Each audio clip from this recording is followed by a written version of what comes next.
Good evening, Chair. Calls to order public hearing for several different bills this evening.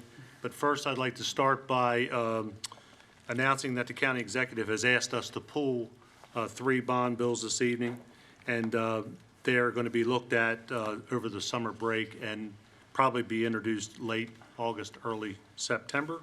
Bond counsel believes it would be more, efficient for them to look at and give them time to follow through with the changes that need to be made.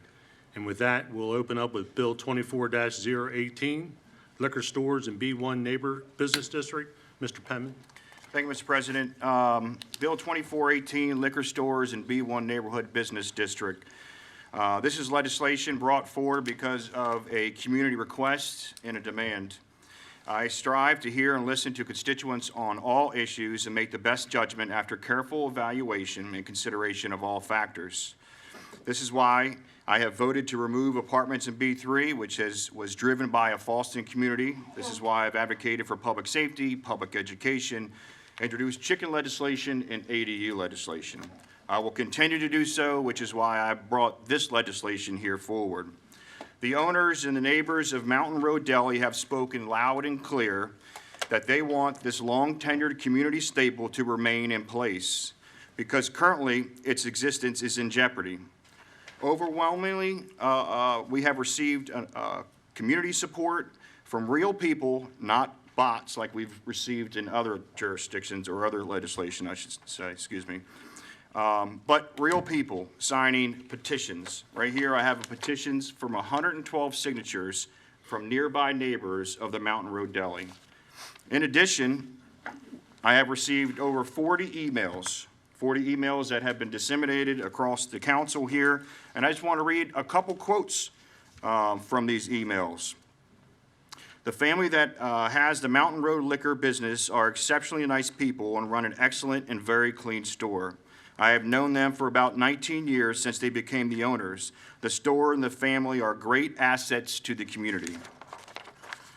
The ownership is very respectful and the property is clean and safe. They have been great neighbors. Thank you for your support of this bill and on behalf of the Mountain Road Deli, support this legislation. Family-owned business for 19 years, serving community with honesty. I am writing this email in support of Bill 2418, filed by Mountain Road Deli and Spirits. This is why I'm advocating to support this legislation. Bill 2418 would ensure that Mountain Road Deli remains in place by allowing liquor stores to be permitted in B1 rather than an accessory or a special exception. The Mountain Road Deli has no need to sell chips or delis. That rural farms and the Wawas have taken care of that need, which they were, long before the rural farms and the Wawas were there, that liquor store was there. But he does have a need. There is a community need for the vital business that he provides. The legislation would directly only affect about 7 locations that are currently in existence. And I tell you, here they are, that are under the same circumstances they are. The P&G Mini Mart in Aberdeen on Old Philadelphia Road, the Moore's Mill Liquor and Convenience there on Churchville Road, Third Base Liquors on Fountain Green Road, Edgewood Liquors Grocery and Deli on Philadelphia Road, Fallston Beer and Wine, the 7-Eleven there on Pleasantville Road, Herb's on the Curb on Chapel Road, and Mountain Road Deli and Spirits in Jopletown. Kind of spread out all over the county. When evaluating the current zoning laws, it doesn't make sense to me that the liquor stores are not permitted in B1. If we are comparing zoning types, there are permitted in much less dense areas like VB, Village Business, and much more dense like B2, B3, and CI. You may hear argument from some that believe the liquor stores will end up on every corner in B1 zone property, which is just not true. The Liquor Board controls the liquor licenses issued, and alcohol zoning is subject to the Annotated Code of Maryland, Title 22, the Alcohol Beverage Article. The article highly regulates the number of locations on both Class A and Class 1A licenses. For instance, Class A licenses are limited for every 4,000 individuals in a Harford County, as specified by the Maryland Department of Health. Based on the Harford County's current population, there is about 12 unused liquor licenses available to be used in Harford County. And to suggest that they're going to be on every corner in a B1 is it's just not true. Furthermore, schools and churches distances from liquor store measured near the points, nearest point to the building may be waived by the liquor board from 1,000 to 300 feet, which is going to be subject to Section 2-1602 and having a waiver hearing in front of the county council. So that's not an issue. In preparation of this legislation, I have spoken with Liquor Board Chair Wayne Goddard that supports the legislation. And I'll read a quote from Mr. Goddard.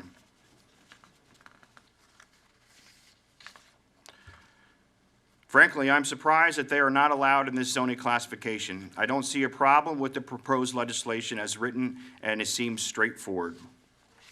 So the Liquor Board supports it. I know other arguments in this discussion could be that the marijuana would then be allowed in B1. And I'm not sure that's a real possibility either. Currently right now, we have 5 marijuana dispensaries in Harford County, and they're all located in B3 or CI, which has vast more density than B1. And if we want to compare that, technically, the marijuana dispensaries could be in VB, which is a whole lot less dense than B1. But in total, there are only 8 licensed dispensaries that are coming to Harford County. So there's 3 remaining, and the state is going to determine where they go. So based off the request, based off the unintended consequences, I believe this is good for business. I believe this is good for Harford County. And I think it's time that we take care of our small businesses in Harford County. That's why I'm advocating for the Mountain Road Deli and supporting this legislation. And I ask that my colleagues on the council do as well. That's all I have, Mr. President. Thank you, Mr. Penman. Council, any time for comments, questions? Mr. Guthrie. Well, my concerns are for the entire county. This is one store in one place that we're passing a bill that basically covers the entire county. You're talking about open B1 to liquor stores all over the county, not just this one establishment. This establishment won't be hurt by this bill if this bill fails. They're open and they run, they sell liquor, they still can. They've been in business so long, there isn't a problem that they'd be grandfathered at some point in time, and could be now, and could be made a special exception when we have comprehensive rezoning, which is coming up right away, soon.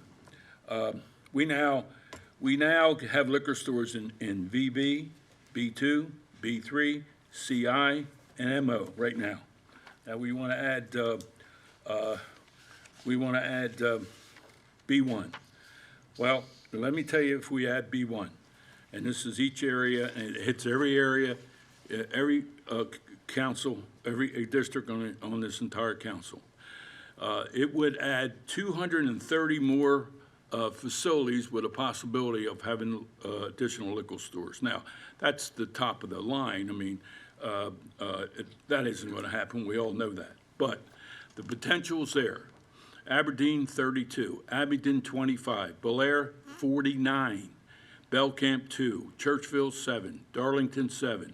Edgewood, 18. Fallston, 13. Havre de Grace, 13. Jarrettsville, 12. Joppa, 27. Moncton, 1. Perryman, 1. Powellsville, 12. Street, 8. Whiteford, 3, for a total of 230. So I don't know why we need one bill that covers the whole county just because there's one store that won't be affected at all, even if this bill doesn't pass. That the whole county should basically pay the price. And again, the potential for each one also to have marijuana, whether you want to give it a fancy name, either way, the potential's there. So that's my concern, and I just can't support the legislation because it's legislation. It's not just taking care of this one store. It's putting B1 throughout the entire county with the potential to have liquor stores in in another whole zoning district. We got comprehensive rezoning coming up, and I think that's really the place to decide it. I don't think this is a place to decide that. Thank you, Mr. President. Thank you, Mr. Guthrie. Mr. Penman? Yeah, just to follow up on three of the points that you made. You said it's only one location, but in fact, it's actually seven. I went ahead and mentioned all of those, and one of them is in your district, the Edgewood Liquor, Grocery, and Deli. I don't know if you went down there and talked to them, but I'm sure they would be in support of this legislation. They're not. And then comp rezoning, yes, we do have comp rezoning, but if you evaluate this in comp rezoning, but you have potential to upgrade the zoning and then allow more permitted uses, which could be a burden on the community. This is a pre-existing liquor store at this location, and to open it up to a whole lot more permitted uses, I would have a lot of more community members resisting that as well. And the 230 locations, that's just not factually correct. I went over it. There's 4,000 individuals for every one liquor store. There's only 12 on-use liquor licenses available. So to get to 230, I think there would have to be a mass entrance in the Harford County. And we just don't have the apartments to even to put them up, so. Thank you, Mr. Penman. Mr. Giangiordano? So, good afternoon, everybody. I understand, I've seen the emails from the people. I understand those emails. A lot of them come from the people that surround that particular area, but I also have gotten emails from other people around the county who are opposed to that. Myself, this is a fix for one store so it can be compliant and sold to family member or something like that. There is another way to fix this. I know he doesn't have a deli in there. He got rid of the deli because of the meats, but there is another store that was in the same predicament. They became used in convenience store, had enough, look, when you go and buy soda and beer, and wine and everything, usually people want to buy some kind of snacks. They're not perishable.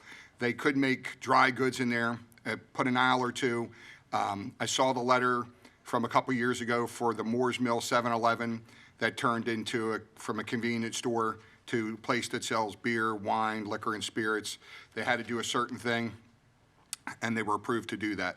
There's no reason that this gentleman cannot do that. He just chooses not to.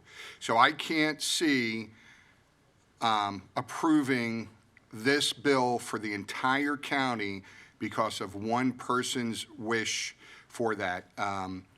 Whether it's 7 liquor stores now or 10 liquor stores down the road, and I understand that cannabis stores, maybe they're not going to be put in, but we don't know what's going to happen in the future. We don't know what's going to happen in 5 years or 10 years, and we don't know what's going to happen with liquor laws in 5 years or 10 years. So, the other way is if he goes that way and gets himself in compliance, then maybe he can be grandfathered in, but he's got to be in compliance. So that's a step to take, and then he's grandfathered in and can do that. Or, like Dion said, we can go comprehensive rezoning. So, thank you, Council President. Thank you, Mr. Giangiordano. Mr. Bennett? Yep, I just want to echo the comments from councilmen in District A and District C and just my concerns about the legislation. I definitely hear the residents who reached out to us and said, hey, we like this business. We go to this business. We use this business. I think there are better ways to finesse support for this business that don't involve loosening the restrictions on B1 for the entire county. I've been very open about my history in regards to being the child of an alcoholic. I've been drunk driven to a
think we have 11. All right, we have 11 speakers for this particular bill. I would remind each one of you that you have 3 minutes apiece and that you be respectful to everyone in this chamber while you're speaking. Call your first speaker. Nirav Patel, followed by Michael Steinmeier. You'll go to the microphone in the back, sir.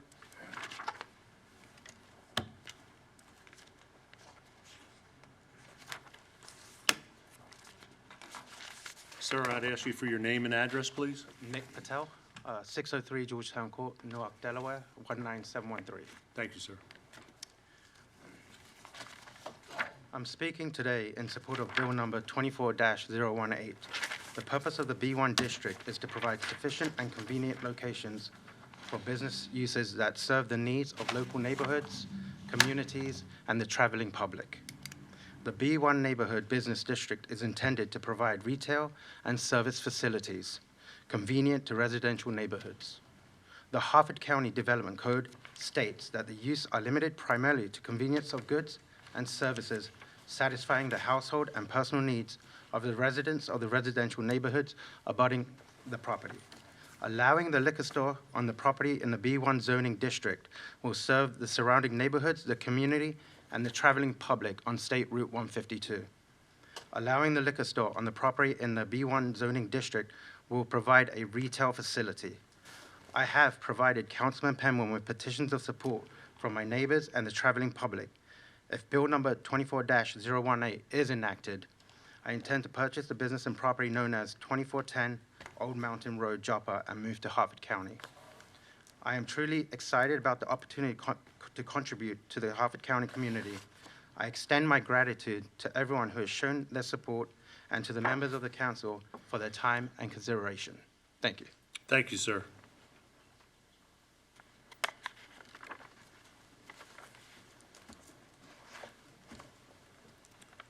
Good evening, sir. Name and address, please.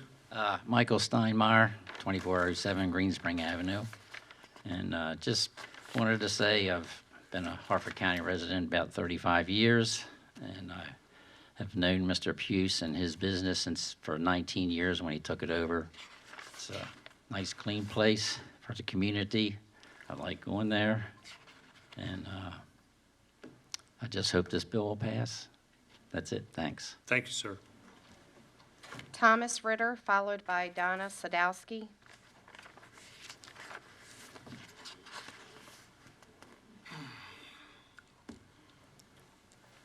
Good evening, sir. Name and address, please. Thomas Ritter, 2404 Romney Road, which is the community just on the other side of the road. And like Mike, I've also been a resident for over 35 years.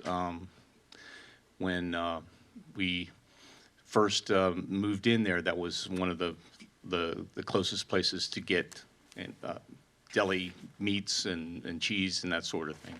This is long before the Royal Farms moved into the area. So there was a lot of convenience for that sort of thing. Over the years, I've got to know Puce and his business, not just being convenient, he became more of a friend and full of, the desire to help you and talk with you about other things. So it's sort of been a friendship relation as well as a store owner. So I support him, and I wish that all this business about zoning hadn't really gotten in his way for all his dedication as a business owner to keep the business running and, to make his life what he wants it to be as well.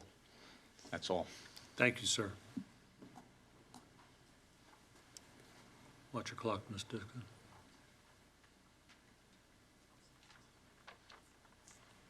Hold on just a minute. Okay, you got it. Name and address, ma'am.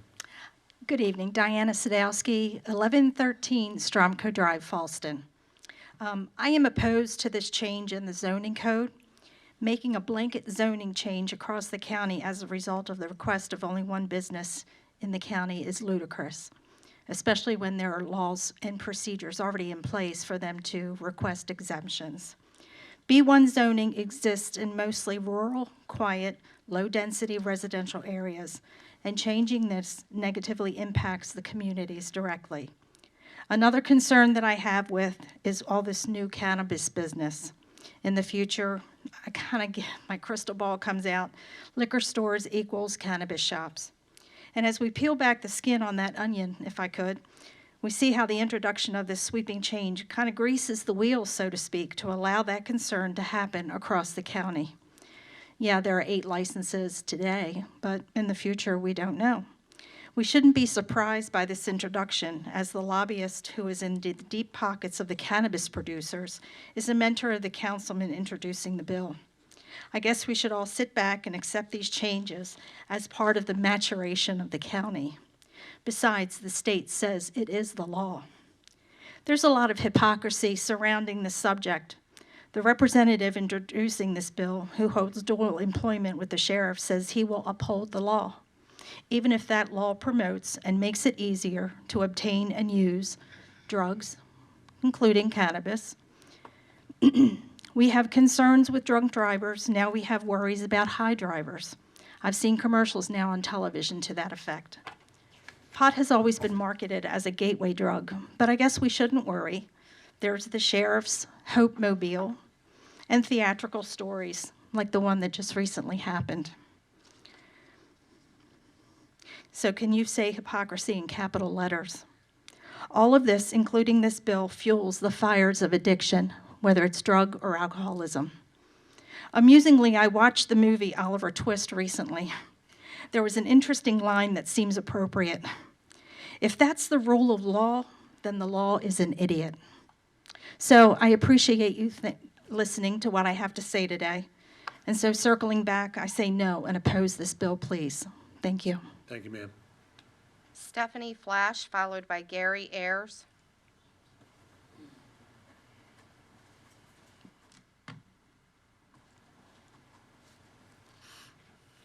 Good evening, ma'am. Name and address, please. Good evening, Stephanie Flash, speaking on behalf of Friends of Harford, P.O. Box 294, Abingdon, Maryland 21009. Friends of Harford we oppose the bill. Citizens, we do value the local businesses and services that are provided in the neighborhoods. But however, as been mentioned already, the change to permit liquor stores in B1 areas has several concerns and unknown implications. Currently, liquor stores are allowed in village businesses, as I mentioned, but they are very few and far between. So even though they're low density, those areas wouldn't be impacted as much as what's being spoken about. And more intense business districts like B2 and B3, which are well planned for the surrounding neighborhoods. This zoning ensures that establishments are placed in suitable locations, considering the surrounding neighborhoods and their needs. The county is currently in the midst of comprehensive zoning process, which is accepting the property applications through the end of August, so plenty of time to plan. And this process allows any business owner to request that zoning, as was mentioned earlier, providing a structural and thoughtful approach to zoning decisions. If a property owner wants to do that and wants to have a liquor store, they can apply for the appropriate change or go about different means. This allows a review of the uses and the impacts on the nearby neighborhoods. The comprehensive zoning process ensures that residents do have a voice. It doesn't have a blanket, just go ahead, and it gives communities the opportunity to weigh in on whether they want certain types of businesses, liquor stores, the cannabis dispensaries in their neighborhoods. Again, a blanket rezoning for the entire county as proposed in this bill would bypass a critical step and potentially force unwanted changes upon residential areas without community input. Furthermore, as we also mentioned, the state laws are evolving to allow the cannabis dispensaries next to the liquor stores. Maintaining local zoning control becomes even more important. So this bill would strip away the local authority to regulate those establishments, leading to the increase in such businesses in residential neighborhoods without proper oversight and consideration, again, to the community impact. So we ask the County Council to help preserve the integrity of our zoning process, ensure community input, and maintain the character of our neighborhoods. Please vote no to this bill. Thank you, ma'am. Gary Ayers, followed by Donna Driscoll.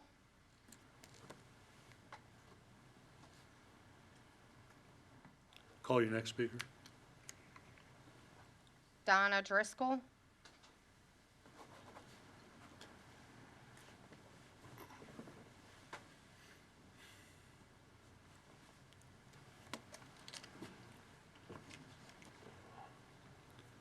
Good evening, ma'am. Name and address, please. Good evening. My name is Donna Driscoll, and I live at 1309 Lake Vista Drive, Joppa, Maryland, 21005. I am in favor for him. I think he's a wonderful businessman. He keeps a clean place. He does an honest business. People depend on him. His whole family is wonderful, and he doesn't hurt anybody in that neighborhood. And that's all I have to say. Thank you, ma'am. Thank you. Rob Driscoll.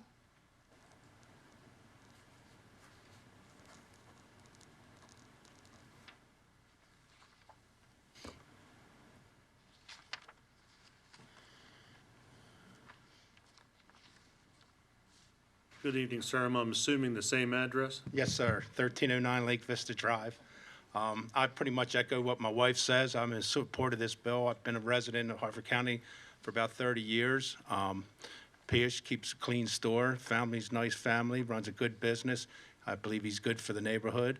I grew up with a drunk father, so getting rid of liquor stores aren't going to help. It's responsible drinking, so I'm in full support of this bill. Thank you, sir. Zach Shorman, followed by Rick Patel.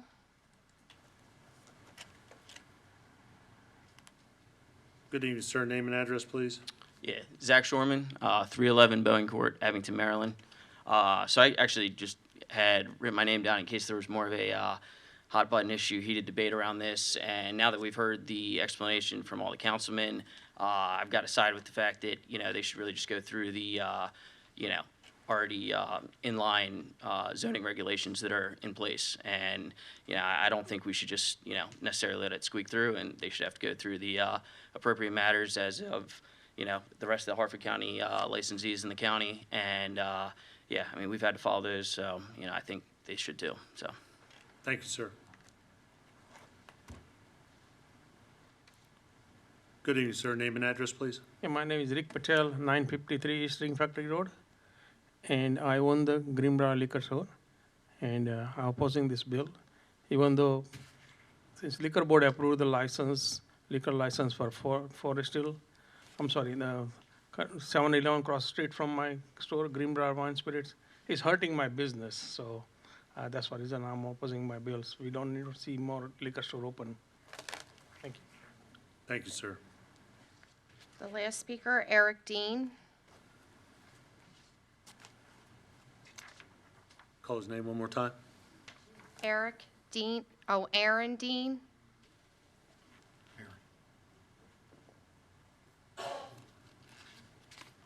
Good evening, ma'am. Name and address, please. Aaron Dean, 315 South Main Street.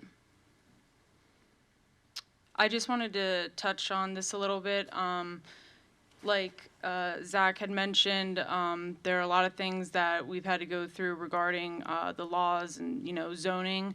And as mentioned by some members, that it's not necessarily appropriate to put something in like this when we're focusing on just one business who would supposedly, benefit from it.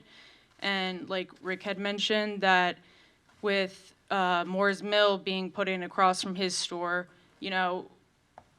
we're here on Main Street, and we've even seen it affect us, so I am against this bill, so thank you. Thank you, ma'am. There are no more speakers, Mr. President. With no more speakers, this will conclude this public hearing on Bill 24-018, and it will be brought up at our next week's meeting. We'll move on to Bill 24-019, Fashion Way name change. Mr. Snyder, if you'd like to step up, please.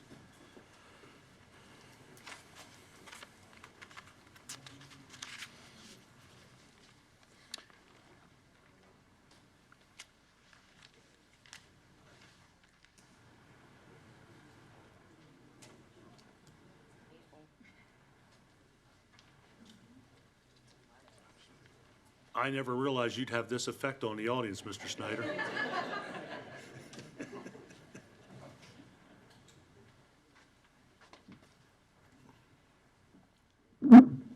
Just Just pull it real tight to you. Pull the mic to you. Thank you for the time. I represent Director Ayers for the Department of Emergency Services. We are in support of this bill. There's three reasons why. When an emergency happens, either on Winters Run Road or Fashion Way, oftentimes the caller is confused where they are.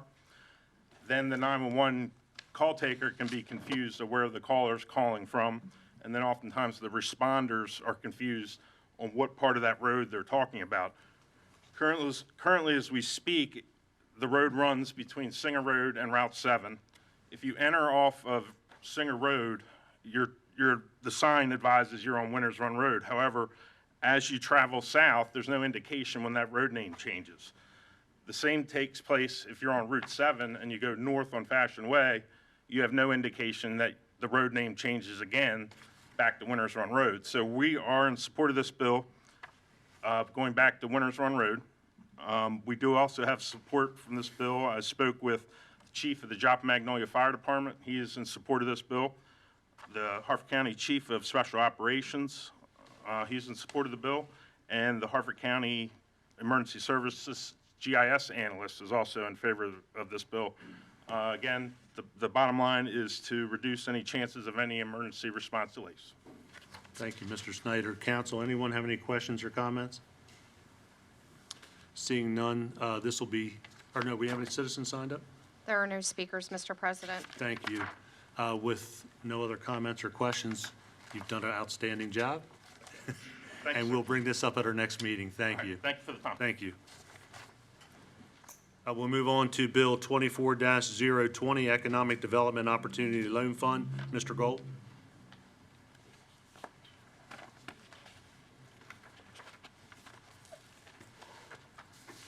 Good evening, sir. Good evening, Mr. President, members of the County Council.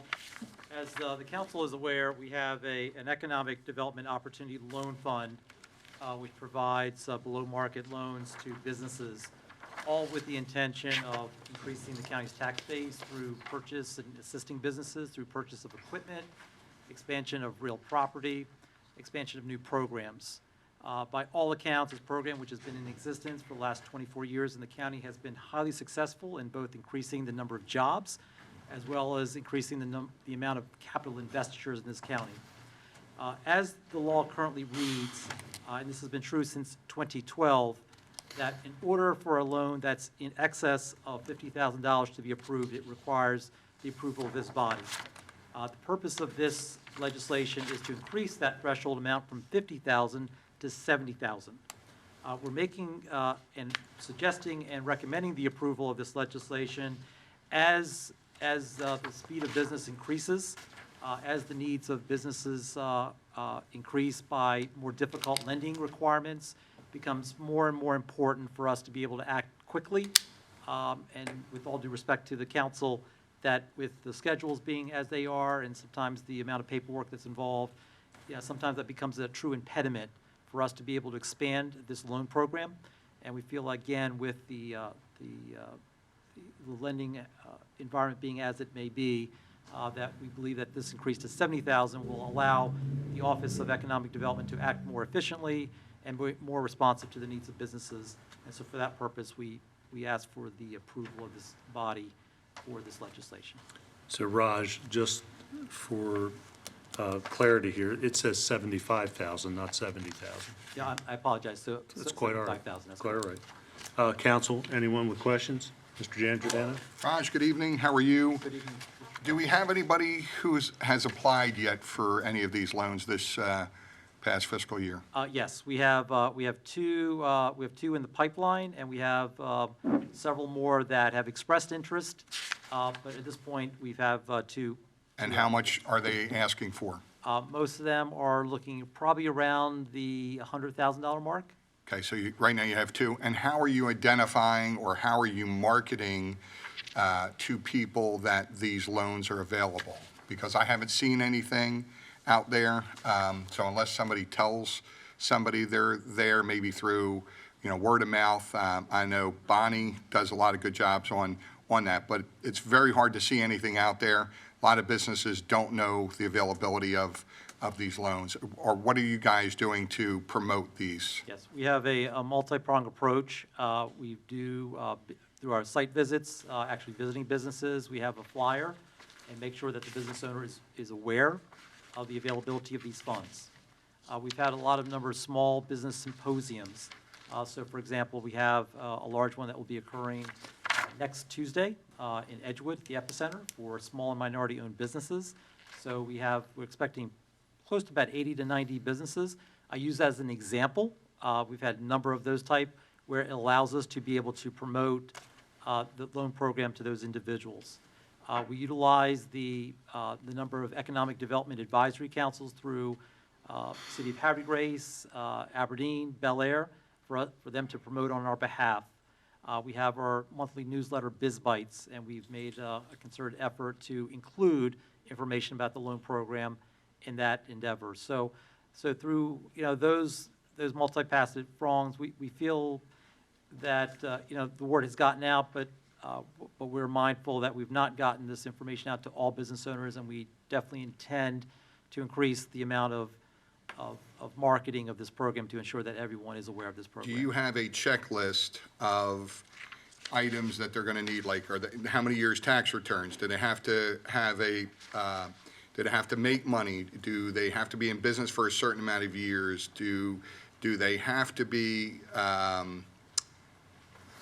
don't know, is there a checklist that gives us some of that information that we can look at of what the requirements are for the loan? I mean, how many years, like I said, how many years are they in business? Do they have to be, they have to be showing a profit, or can they be showing a loss? Is it mostly for capital equipment? It's not for any operating expenses, just a detail of where the program was maybe and what we're changing it to. That would be helpful. I'd be pleased to provide you with that information, and You're asking for that before? Yes. Okay.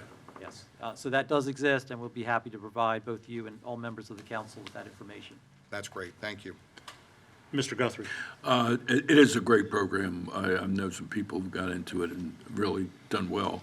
Don't you also have a number that, from the investment, for the loans that you invested in, what these businesses have contributed to the county since they've been in business after you've made the loans? Don't you have a number to that? We do.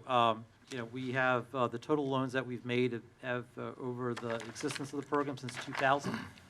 We have made loans totaling more than $2 million. That's resulted in 157 new jobs and has generated close to $15 million of capital expenditures. So through the income tax as well as corporate tax that have been driven by that, the taxpayers have been well served by this program. Okay, thank you. Thank you, Mr. Guthrie. Anyone else? Mr. Bennett? What will be for you all the practical benefit of being able, like, what's the difference in 50,000 versus 75,000 and what that does for somebody requesting money?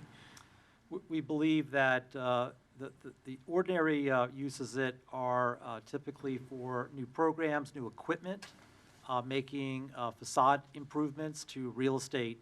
Given the cost of much of those equipment, looking at what feedback we've been receiving from business owners, we feel that that threshold actually does exceed the 50,000, so we get a little bit more in the sweet spot to be able to make this program more attractive to business owners, and again, being able to approve and to facilitate the approval of the loan program, assuming they meet the qualifications, of course. We believe we can work more expeditiously and at the pace that the business owners require to utilize the capital for proper usage. And then my other question is, has there been any conversation about attaching this cap to some sort of formula so it naturally adjusts itself to time, so that you don't have to, and every 5 to 10 years come back and say, hey, that no longer is a feasible number for us to work with? We appreciate that suggestion. We have not entertained that. Just historically, there's always been a set amount, but we certainly would be open to be able to let this program adapt automatically without having to receive council approval. So we certainly would be open to further discussions in the future. And I think as we really promote this program, I think in the coming months, I think we'll get better data, more empirical evidence, And I'd be happy to share that with you and members of the council to see if there's other revisions and other tweaks that need to be made to the program to make this most effective for the county. Thank you. Thank you, Mr. Bennett. Anyone else? Ms. Dixon, we have anyone signed up? We do, Mr. President. One, Angela Rose. I knew she wasn't going to be in here for be quiet. Good evening, ma'am. Name and address, please. Good evening, Council President and County Councilors. My name is Angela Rose, representing the Harford County Chamber of Commerce, and we are located at 108 South Bond Street. And I love it when I go to do my research and write testimony, and the bill has written itself for me. So in Bill 24-20, it talks about that this bill will adjust the county's threshold for loan approval by the County Council through resolution from $50,000 to $75,000, appropriately addressing the inflationary impact and anticipates future inflation trends. Setting the threshold at $75,000 enables the county to remain agile in responding to economic fluctuations and emerging opportunities, thereby facilitating a smoother transaction with third parties by streamlining the approval process, making it more attractive for business to apply for loans. We agree with this 100% on behalf of our over 600 members. We've worked closely with the Office of Economic Development and echo everything that Raj said this evening about it just streamlining that process, making it easier for businesses to get this loan. And Councilman Tony G., in addition to what Raj talked about, the Office of Economic Development partners with the Chamber to provide the information for the public listening and watching this evening. Information for the loan program is located on the webpage of the county's Economic Development site, and we also work with the Small Business Development Center. So a lot of the agencies that are working with aspiring businesses or current business owners that need to know about these loans, we have those partnerships, and they're very excited to increase this threshold just due to the streamlining process and the ability to help businesses in a more expeditious fashion. So thank you. Thank you, ma'am. Anyone else? There are no more speakers, Mr. President. With no other speakers, we'll conclude this public hearing on Bill 24-020, and we'll take it up at our next meeting. Thank you. And just as a reminder, 24021, 24022 have been pulled from tonight's agenda and would be looked at a future date. Bill 24-023, zoning wall signs. This is a piece that I brought up to address the need in the county for additional signage as far as electronic message boards. And this gives a business an opportunity to either have either a wall sign or a freestanding sign. It must apply to the current regulations and restrictions that are in place now. And there is a amendment coming forward later this evening that speaks to that, either one or the other. And that's really all I have to say about it. Council, anyone else? Mr. Penman. Thank you, Mr. President. I support this legislation. I appreciate the council president bringing forward this wall sign. But I do feel that it should go further. I think it's 2024. I would like to see pictures on electronic sign. So I'm in discussion with the council president on that. So if not now, hopefully in the future. Thank you, Mr. President.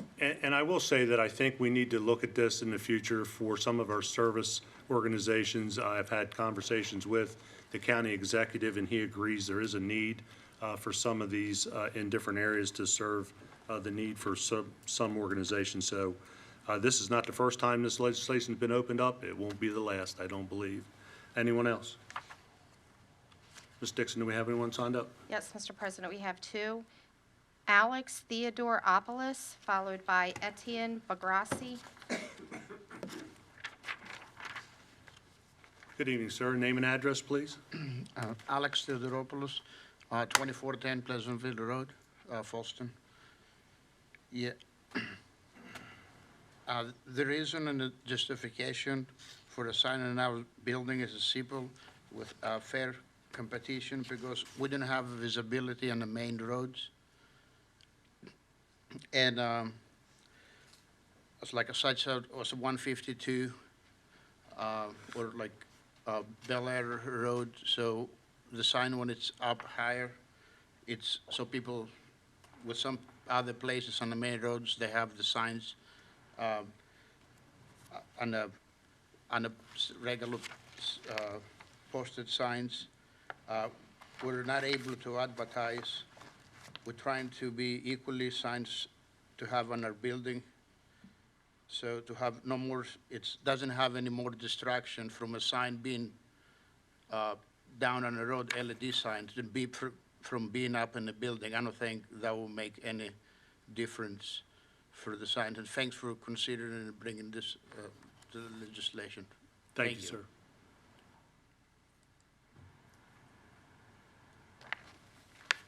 Call this next speaker. Etienne Bergrassi. I don't see him here. There are no more speakers. Then again, this will conclude this public hearing this evening on Bill 24-023, and this will be considered at a future date. Bill 24-024, Livability Code, Mr. Truitt.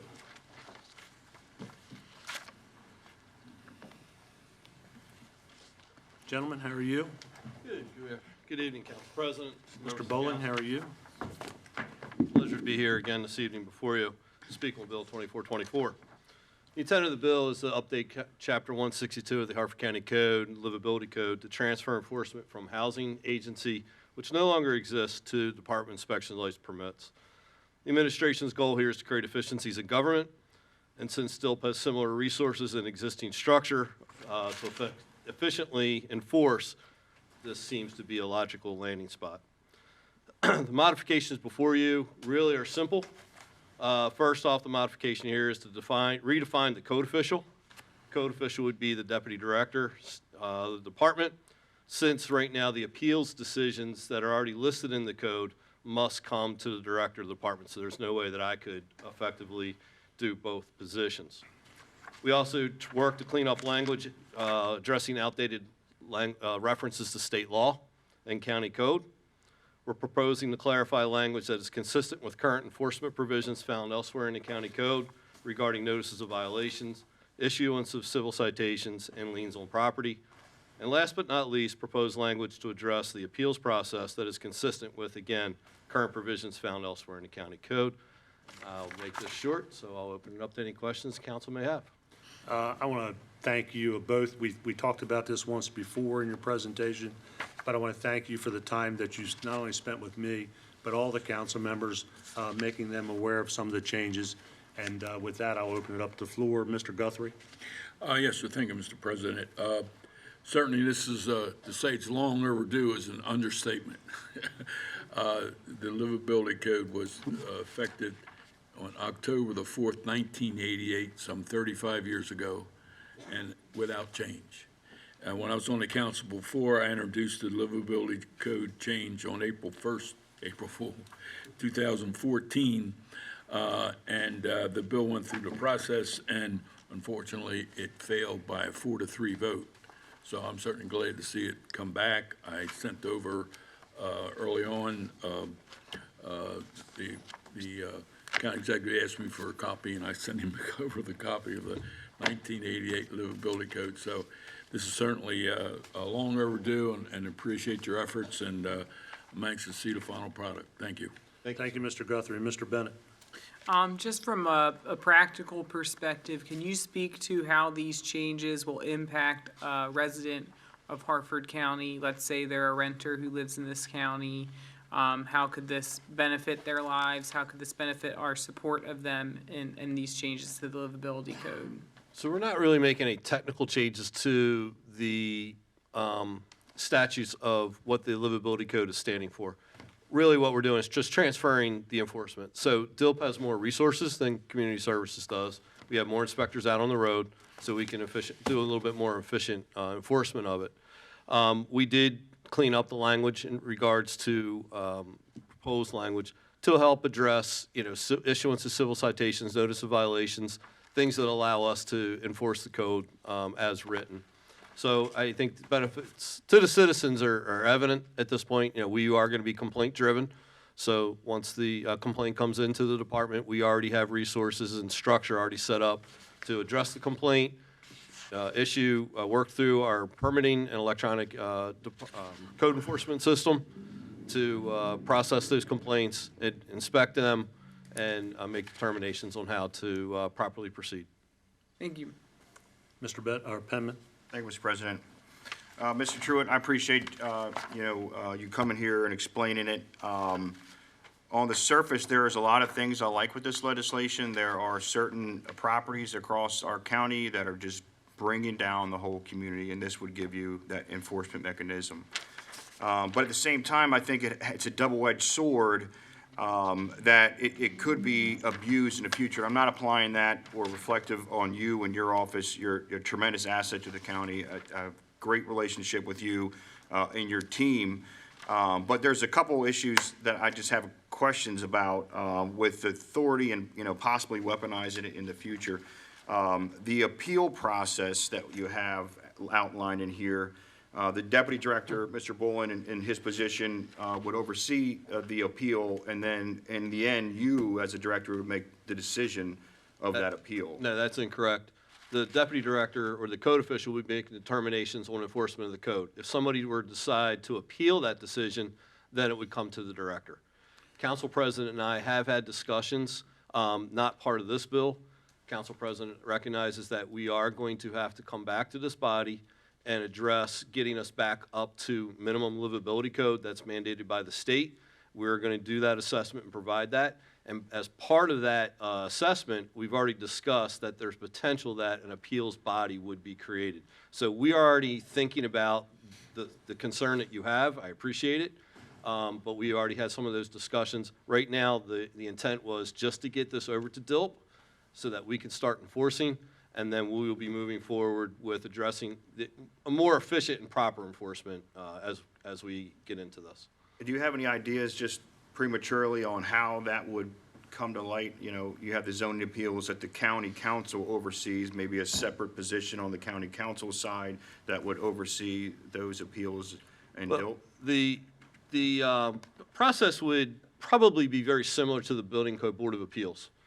So the state livability code is established upon the 2012 International Property Maintenance Code document I have in front of me. That has an appellate process in it, so that would be similar to what we currently have, where the county executive would nominate those individuals, come to this body, they would confirm those individuals.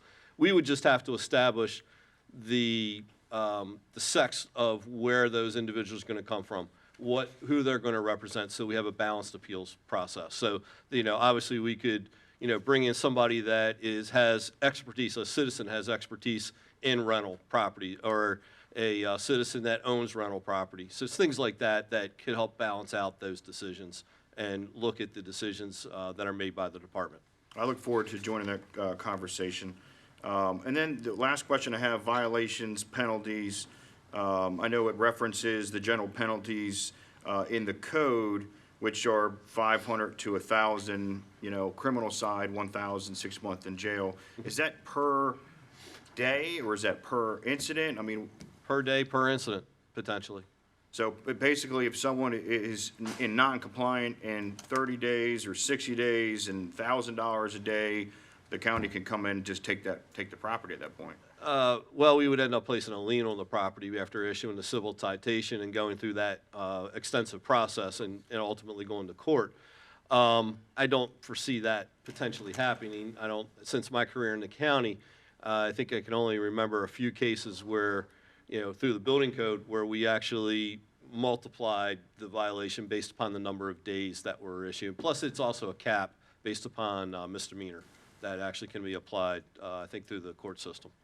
What is that cap? I don't remember right off the top of my head. I want to believe it's right around $30,000 at most, but I don't quote me on that. I can get back to you. It came up in a similar case that we are currently enforcing. Again, I see the need in certain areas of the county when you have dilapidated buildings and structures, but it is a lot of authority, so that's a concern. Thank you. Thank you, Mr. Penman. Anyone else? I do agree with Mr. Penman. It is an awful lot of authority and a lot of range. We're looking for leverage to motivate people to take care of their properties. I get that, but we have talked about an amendment that I was bringing forward tonight for consideration. And if approved, you will have to come back to us within a 2-year period, give us some sort of report on where you're at status-wise, give us some ideas, some success stories, some concerns, some unintended consequences that you may have crossed, hopefully before that 2 years, but this amendment tonight will be for 2 years, so that we absolutely, because once we give the enabling legislation, there was no way for us to have an absolute report back, so this way we can. And through the rules and regulations process, we understand that, and we certainly respect your decision, and honestly, and, you know, appreciate your support of both of us in the positions that we're in. Yeah, absolutely. Ms. Dixon, do we have anyone signed up? There's no one signed up, Mr. All right, President. well, this will conclude this public hearing as well, and we'll, on 24-024, and we will consider it next week as well. Thank you. Thank you. At this time, we're going to move into the last 2 public hearings, and Council Attorney has asked me to make sure that I do mention that Bill 24-017, again, at the request of the County Executive, has been pulled and will be looked at a future date. Bill 24-016, Charter Amendment, Article 5, Budget and Finance, Section 512. Mr. Penman. Thank you, Mr. President. While we get the presentation ready, there's a few things that I want to cover on Bill 24-16, which is the Charter Amendment, Article 5, Budget and Finance, Section 512. I want to cover what does the bill do. The council having the ability to reallocate and influence a budget is a common practice, so I want to point that out. I want to note that how it is fiscally responsible and the factors of that. The current county council budget responsibilities kind of outline that. Why this change is needed, and discuss the experience and the expertise here on the council to be able to implement this much-needed change. So, all right. What does the bill do? It encourages a collaborative conversation between branches of government, which can take place on the front end or the back end during that development of the budget. Promotes a shared balance of budgetary responsibility between the branches of government. Why do we want one person controlling the entire budget? The council will still need 4 or 5 votes to approve the budget, depending 4 coming out of the council, 5 to overturn any budget change veto. The council already has the authority to decrease, and this change will allow the council to increase assigned areas of the budget only. And what's more important here, if passed, it only allows the question to be added to the ballot this next election in November, giving the voters the opportunity to decide. And I don't know why we don't want the community to decide what's in the best interest of the community. I don't know why we are scared of that, but it seems to be that's the case. Next slide. Now, I know it's been perceived out there that, you know, there is very little authority across the state where council can influence the budget, but that's just not the case. In fact, out of the 24 jurisdictions, there's probably about 5 that currently don't give the county the influence that I'm seeking or the council was seeking. The ability for the council to have more influence over the budget is the normal practice across our state, again, not the exception. The majority of the counties are home rule counties where the commissioners or the council members have complete authority and often appoint the county executive. Many of these counties are conservative Republican counties. Several counties that match our way of government also allow the county to reallocate funds. And a large portion of them are AAA bond rated as well. Again, about 5 counties in the entire state, and I'll name them: Anne Arundel County, Baltimore County, Cecil County, Harford County, and Howard County do not allow the council to reallocate or increase line items in the budget. The factors of fiscal responsibility. The council must still follow the same requirements as the county executive to balance the budget. The council cannot add a new line item to the budget. Council cannot change the revenue projections. So this misinformation that's out there that this would cause a tax increase is not correct. The balanced budget would still be implemented. We could not exceed the budget that is assigned and put before the council. Again, the council cannot use unassigned funds or the fund balance. And the legislation still promotes fiscal responsibility and will not, again, require a tax increase. Moving on. Current responsibilities of the council. The council approves the tax rate. The council conducts several days of budget hearing from all stakeholders and community members. Council forms our own Citizen Budget Advisors Committee to solicit input and suggestions from the council. And the council also, all these budgetary responsibilities, we have all these budgetary responsibilities, but we have very little authority to actually influence the budget, which I believe is wrong. Now, this notion the council does not have the knowledge or experience to handle this responsibility is not correct either. There's a couple points to this. The county auditor falls under the county council. The county auditor's responsibility is to ensure checks and balances, to analyze and evaluate the budget. If you recall, we have a fiscal impact note of this budget right now, and the county auditor produced an actuals versus budgeted summary of recommendations, where we spend this much, but we've budgeted this much. And during discussions, when we're discussing allocating different funds through amendments, we use those suggestions as key points. In fact, the county auditor is the person who has identified the misappropriations and the irregularities last year when that misappropriation of $7 million occurred. Who I might add, the access was taken away from the county auditor from the county executive's office after that was discovered.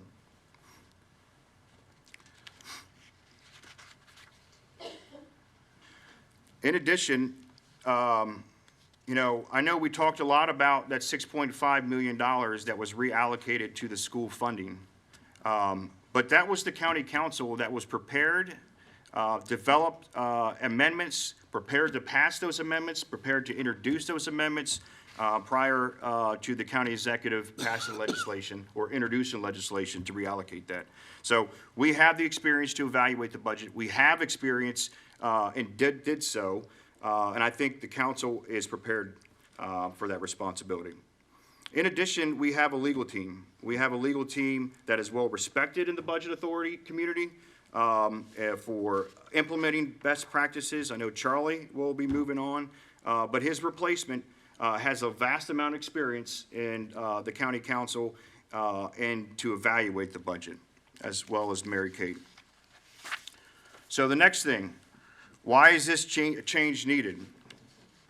I can tell you over the last 2 years, it's been extremely frustrating during the 2 budget sessions on what's taken place. There is a clear track record of the executive branch not working together with stakeholders. I can tell you there's what I took to be a threatening letter to cut vital resources if the county council amended the budget. And I'll read the quote. This was delivered by the Director of Administration at the last day of the budget sessions. This means that any cuts this council makes to the county budget to give Harford County Public Schools will reduce or eliminate the very modest salary increase we have planned for our county employees. In addition, the following would be eliminated: the entire Department of Parks and Rec, including activity centers, the entire Department of Housing and Community Services, including senior centers, all school resource officers and crossing guards, county funding to volunteer fire companies, the Department of Economic Development, and county funding for soil conservation and agricultural extension services. So this was given to us at the end of the sessions that if we influence the budget, this was going to happen. That's not right. That's not working with your partners. That's a problem. The county executive did not even attend the budget hearings, which has never been done before in Harford County that I'm aware of. He failed to engage in meaningful conversation and negotiation with labor organizations or leadership outside entities. And I'll read a couple quotes from those leaders outside of county government. Here's a quote from a letter of supporting this legislation by the state's attorney, Allison Healy. Bill 2416 does not suggest in any way, as our county executive has stated, that this bill will require tax increases. Conversely, it simply provides the checks and balances to ensure that all of Harford County needs are met. In addition, it will encourage meaningful conversations and cohesion between our executive and legislative branches of government for the best interests of Harford County instead of a system where one office makes all the decisions. The latter flies in the face of true democracy. That's our state's attorney. Great quote. Bear with me a moment.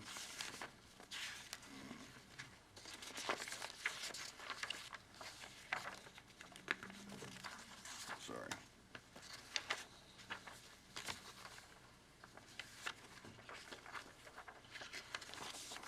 I had it labeled so I wouldn't do this, but it did. Here, there.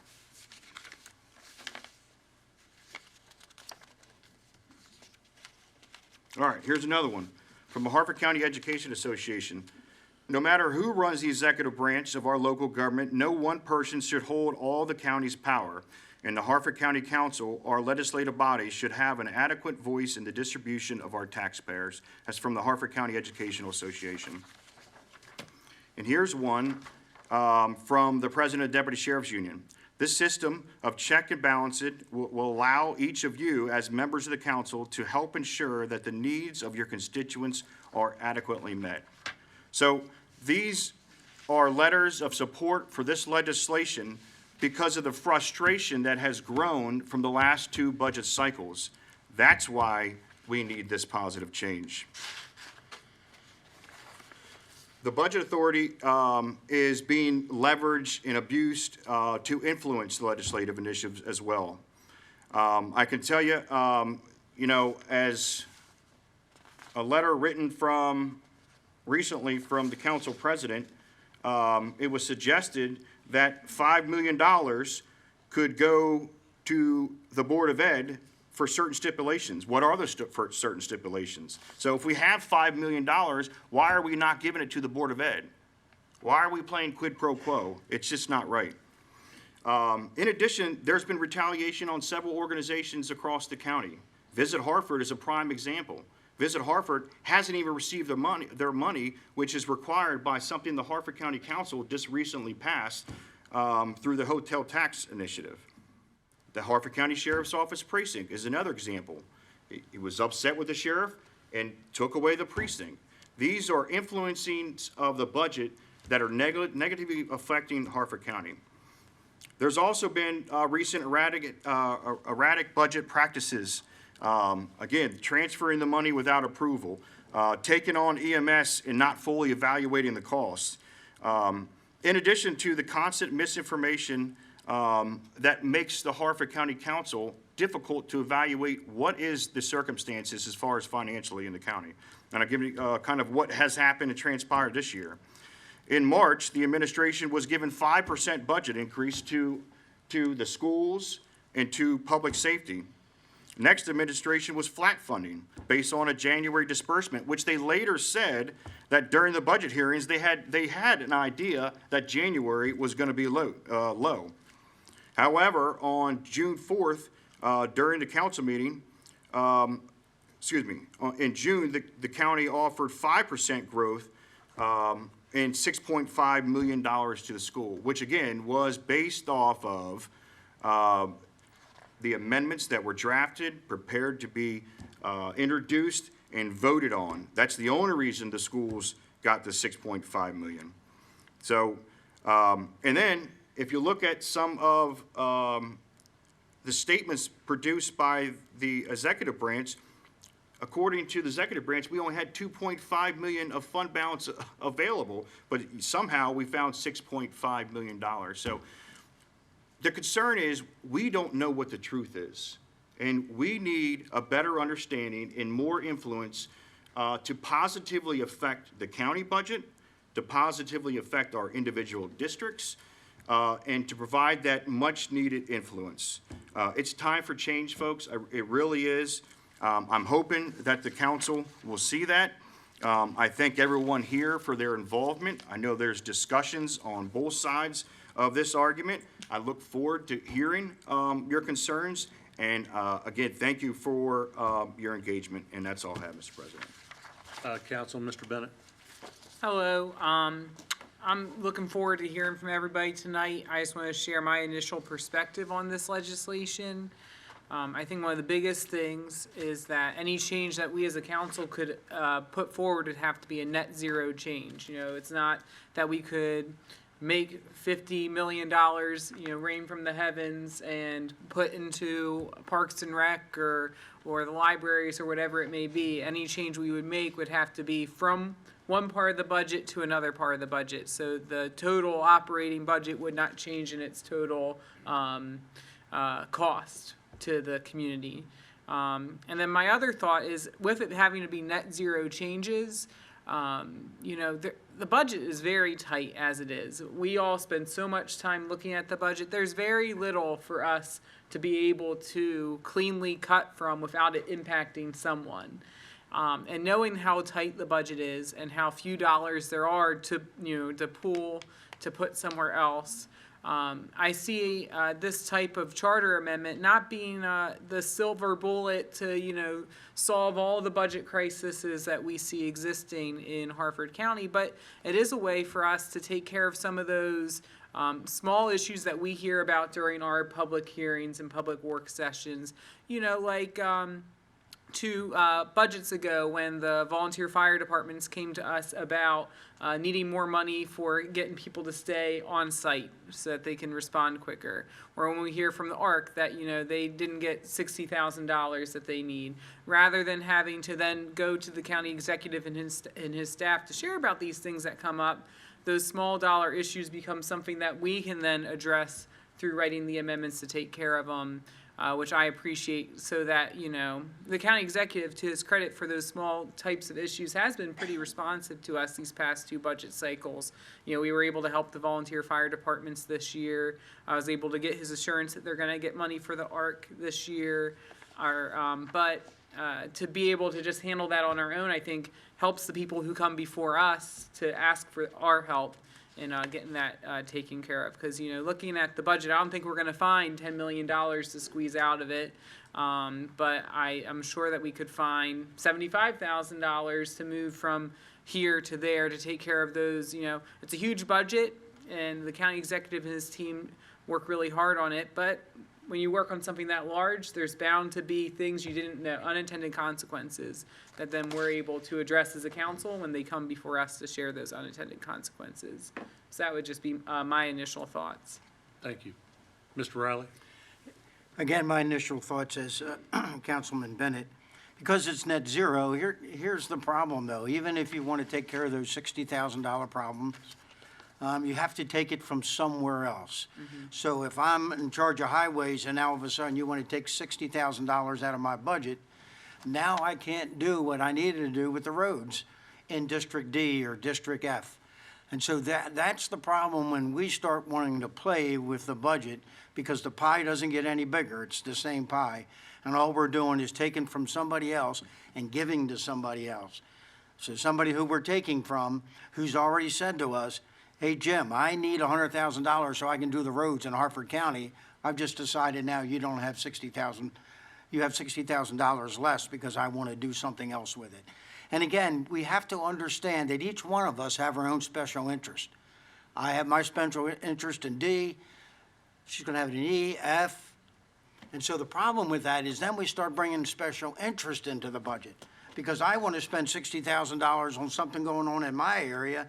Again, he wants to spend $60,000 on his area, and then it gets all convoluted to where the administration now can't do any business because we have decided to serve our special interest.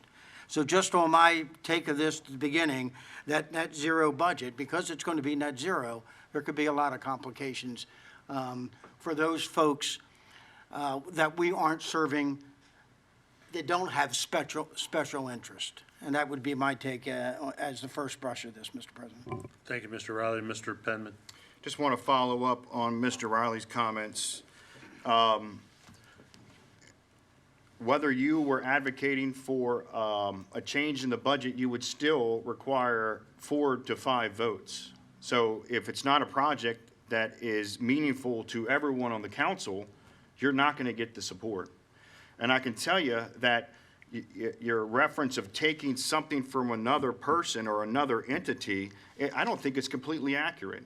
Because I can tell you that myself and my citizen budget advisor thoroughly looked at the budget and found discrepancies and found the actuals versus budgeted issues. And we took those and we put those in amendments prepared to cut the budget and transfer.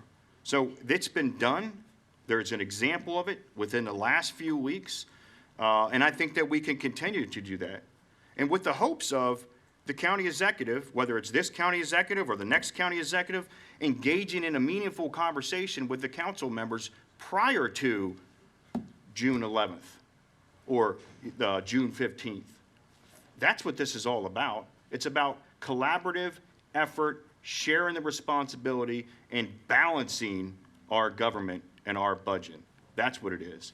This notion where, we're going to spend more than it was budgeted, and it's going to raise taxes. It's not accurate.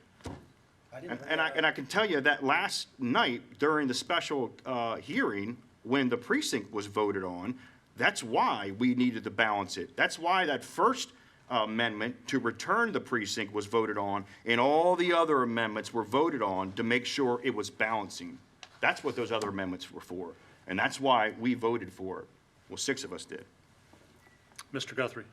Thank you, Mr. President. And Mr. Councilman Riley, I agree with you 100%. I think you're right on target. Councilman Penman, I think you just talked against your own bill. Is it because you made references to where we were able to move money and do some other things under the present legislation, just like we did last night when we covered the sheriff's department for some things he wants. I know this bill has a lot of attention as I received 65 emails on this subject, and it was 55 to 10 against the bill. And a lot of the reasons are, I know Mr. Penman and the county executive have issues with each other, but to say that the budget is decided by one man is absolutely, a ridiculous statement. Well, you've got 15 departments basically in the county. County Executive, Department of Administration, Economic Development, Emergency Services, Houses and Community Services, Human Resources, Information and Communication Technology, Inspection, License and Permits, Law Department, Parks and Rec, Planning and Zoning, Procurement, Public Works, Treasury, and also the County Council, and also the Board of Education. Do you think all them people don't have some inputs to the budget? I mean, they all have heads of all those departments. Under those people, they have a staff, and they're required to put their budget together and send it over to the county executive, so the county executive and his people can put the entire budget together, which then they have to send to us. So I really don't understand where that comes from, but the counties that Mr. Penman refers to, the ones he refers, don't have county executives. The two that do have county executives, that have almost mirrored this legislation is Prince George's and Montgomery County.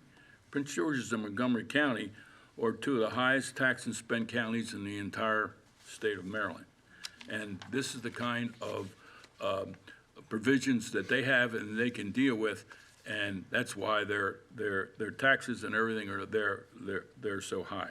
So to say that won't happen here is really a guesstimate, because it's clear, just like Councilman Riley said, you've got to take Peter to pay Paul. and I've told a number of the councilmen when I talked to them, I said, wait a minute, you get elected here. I said, you got a 4-year term.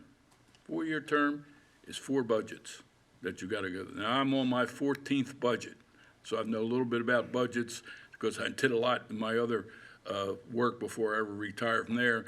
I handle multi-million-dollar budgets on pensions and salaries and health care. So I know a little bit about budgets. So when you sit here and talking about this budget to try to say just one person does it, you know, there's a whole slew of people that get together and put this budget together. And so the way it is, I can't support it because I know exactly what's going to happen, because I can remember when I was on the council before, Slutsky was I think he was chair at the time. Him and I were working together because we were trying to get the Board of Education another $1 million so we could get 3% salary raise for the teachers.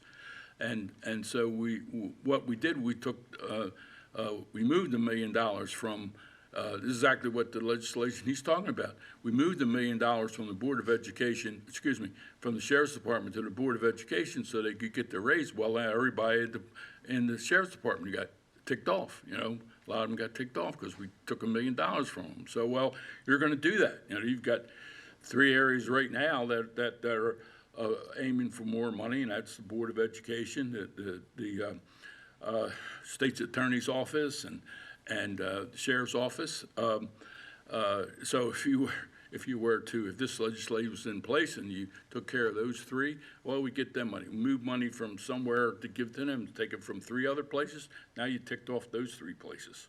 You know, now you're going to do that 4 times because you got 4 budgets before the next election comes off. Now you're going to take off enough people.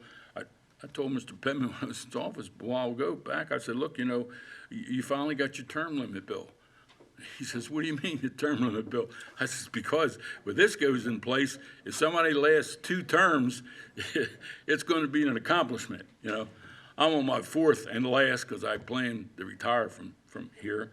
But I can tell you, I see that happening, and I don't want to see that happen to the council, that you're going to sit here and you're going to pick and choose and move, and you're going to get your own little pieces of what you want and hope somebody else gets. You're going to argue with each other, and that's exactly what's going to happen. So for that, I think it's the benefit to the council and future councils that we not pass this legislation, because it's not good for the county. It's not good for the future of Harford County.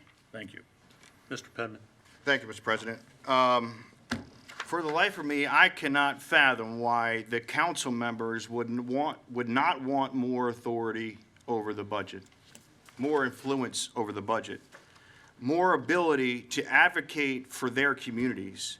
And if what I'm hearing is correct, the reason why you don't want to is because you potentially wouldn't get reelected, because you could potentially have an impact. If I lose for advocating for my community, then I lose. We need to make sure the council has the ability to influence the budget. And one other point, 2 other points actually. Your reference to where I'm arguing against myself is totally incorrect, because all we can do is cut and it goes to one area. I can tell you Bob from the Humane Society is here and he needs funding. He wasn't considered and we don't have the authority to do it. I can tell you the volunteer fire companies that house the EMS units, that give them the bunks, that use their electricity, they're not getting their stipends anymore. They may not be able to pay the bills.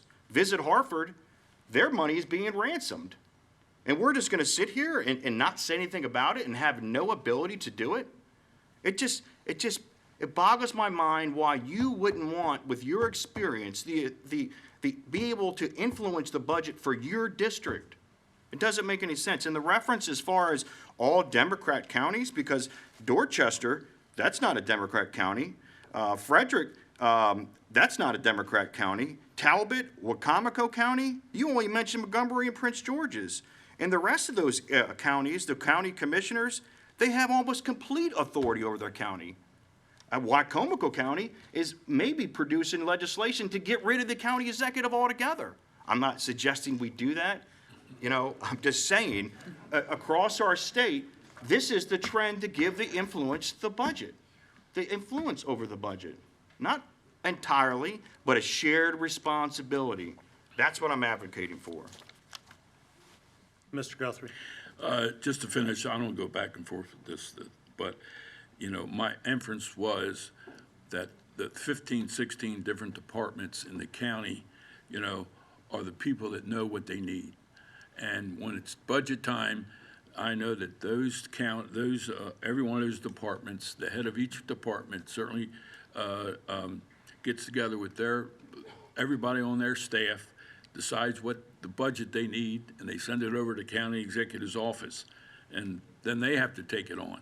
So there's a lot of people involved. It's not just one person that makes these decisions by far. You know, it's impossible for one person to decide where $1.2 billion is going to go.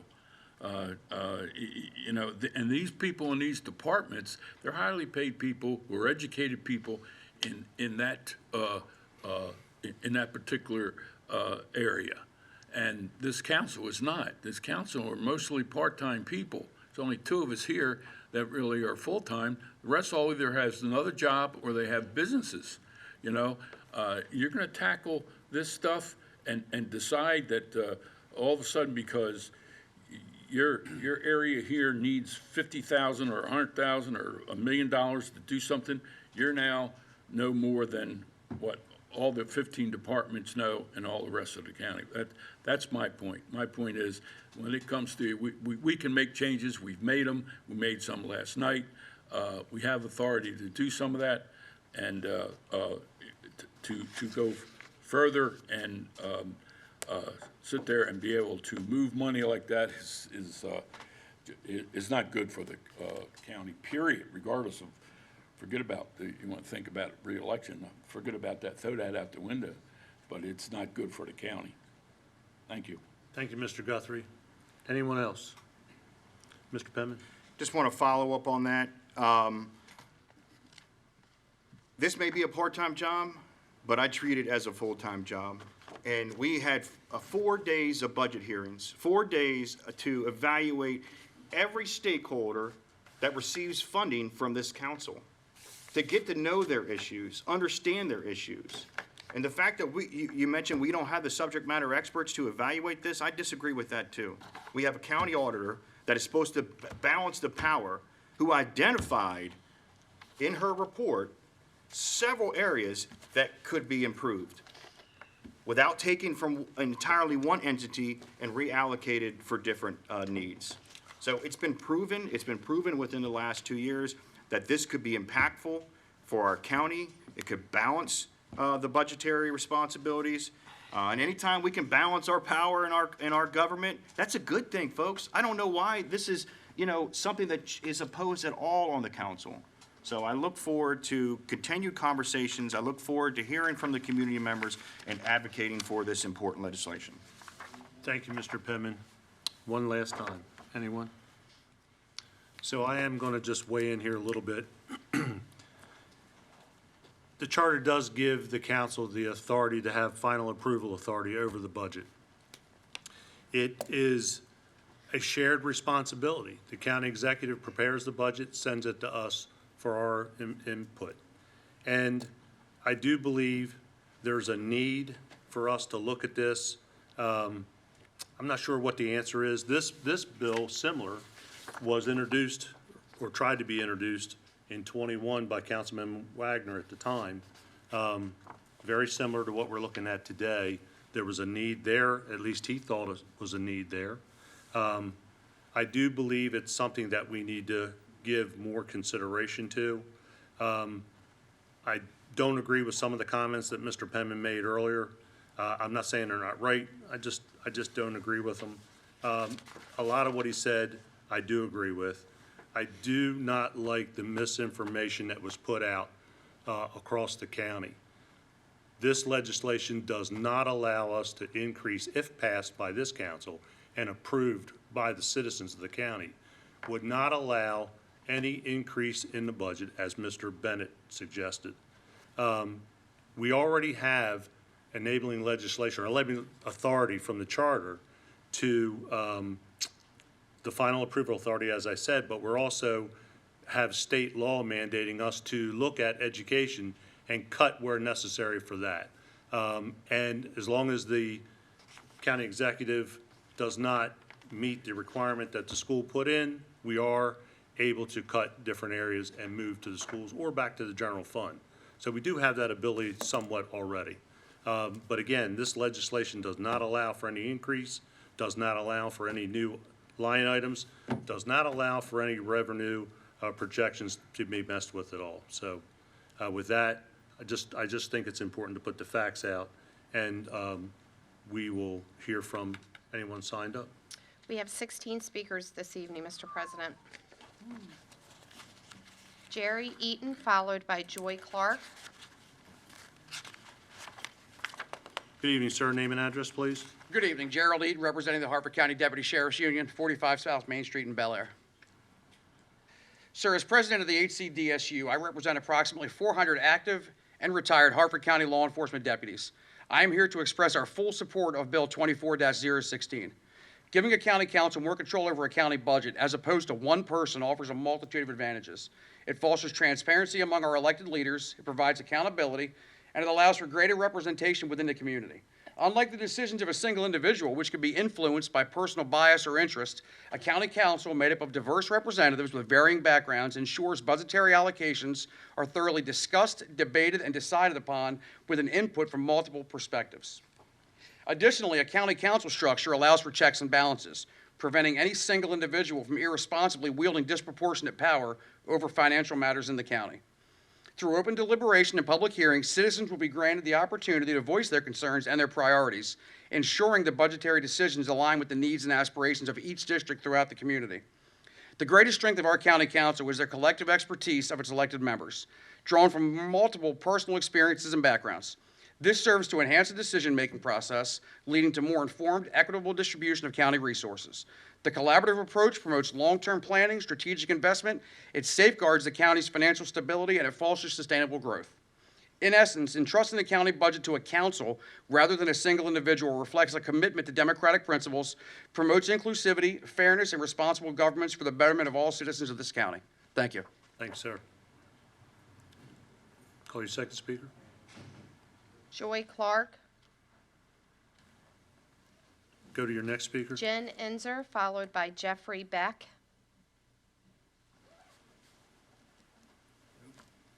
Go to your next speaker. Jeffrey Beck. Okay. I'll wait for Jen, I apologize. Good evening, sir. Name and address, please. Jeffrey Beck, 102 Shell Road in Joppatown, Maryland. I appreciate y'all taking the time to hear us out tonight. I'm going to start out by just a friendly reminder for everybody. According to the Maryland Declaration of Rights, Article 6, it says all persons invested in the legislative or executive powers of government are the trustees of the public and as such accountable for their conduct. I take that to mean our free government exists as a sole purpose to preserve and protect the freedoms and liberties of the citizens. And every bill drafted, every amendment offered, and every press release issued ought to be preceded by this question of how this action will preserve the liberties of my constituents. In regards to Bill 24-016, to amend the charter to give the council authority to increase, decrease, or delete items from the budget, introduced by a councilman who is employed by an agency that is funded by the county, if ever there was an ethical conflict of interest. We see every week in Washington, D.C., and every spring in Annapolis, runaway excess spending at the state and federal level because our policymakers at those levels are bought and paid for by special interest. Do we really want to see that happen in Harford County? Given the number of members of this council, current, past, and potentially future, that are employed or affiliated with agencies and or organizations that rely on or receive county funds, allowing the council to increase funds at will is a plan that is ripe for abuse. While this amendment would not allow the council to add new items, any increases would logically either require reduced spending somewhere else, as has been addressed by the council, or borrowed money. We do have that balanced budget bugaboo there, which brings us to the point of our government essentially picking winners and losers or taking on unnecessary debt. I urge the council to vote no on Bill number 24-016. I urge the introducing councilman to withdraw this bill. And should it make it to the ballot, I have full faith and confidence in the rest of my citizens that it would not go into effect. Thank you. Thank you, sir. Dale Livingston, followed by Donna Sadowski.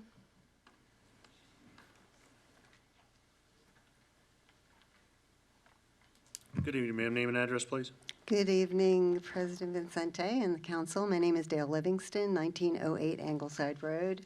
Most of what I was going to talk about has already been said by councilmen. I appreciate the things that you brought forth against this bill, because I'm against the bill. One of the major things that I did want to say is that if you vote yes to this bill, you are allowing an entity, possibly, outside of the county executive's office and possibly county council to have an unauthorized say in how our county budget is stewarded. It is just so very obvious as to why this bill was introduced in the first place. We as citizens do have rights, and we appreciate our council people who represent us, but we also want to make sure we can trust you. And if we feel that your powers that be want to take away from the county executive's powers, that's not a good thing. What this gentleman just said is very apropos. It's from federal on down to locals. If you keep pulling authority away from the different branches of government, you're in essence dishonoring your oath. And I've talked to you about your oaths many times, so I won't repeat myself. But thank you very much. Thank you, ma'am.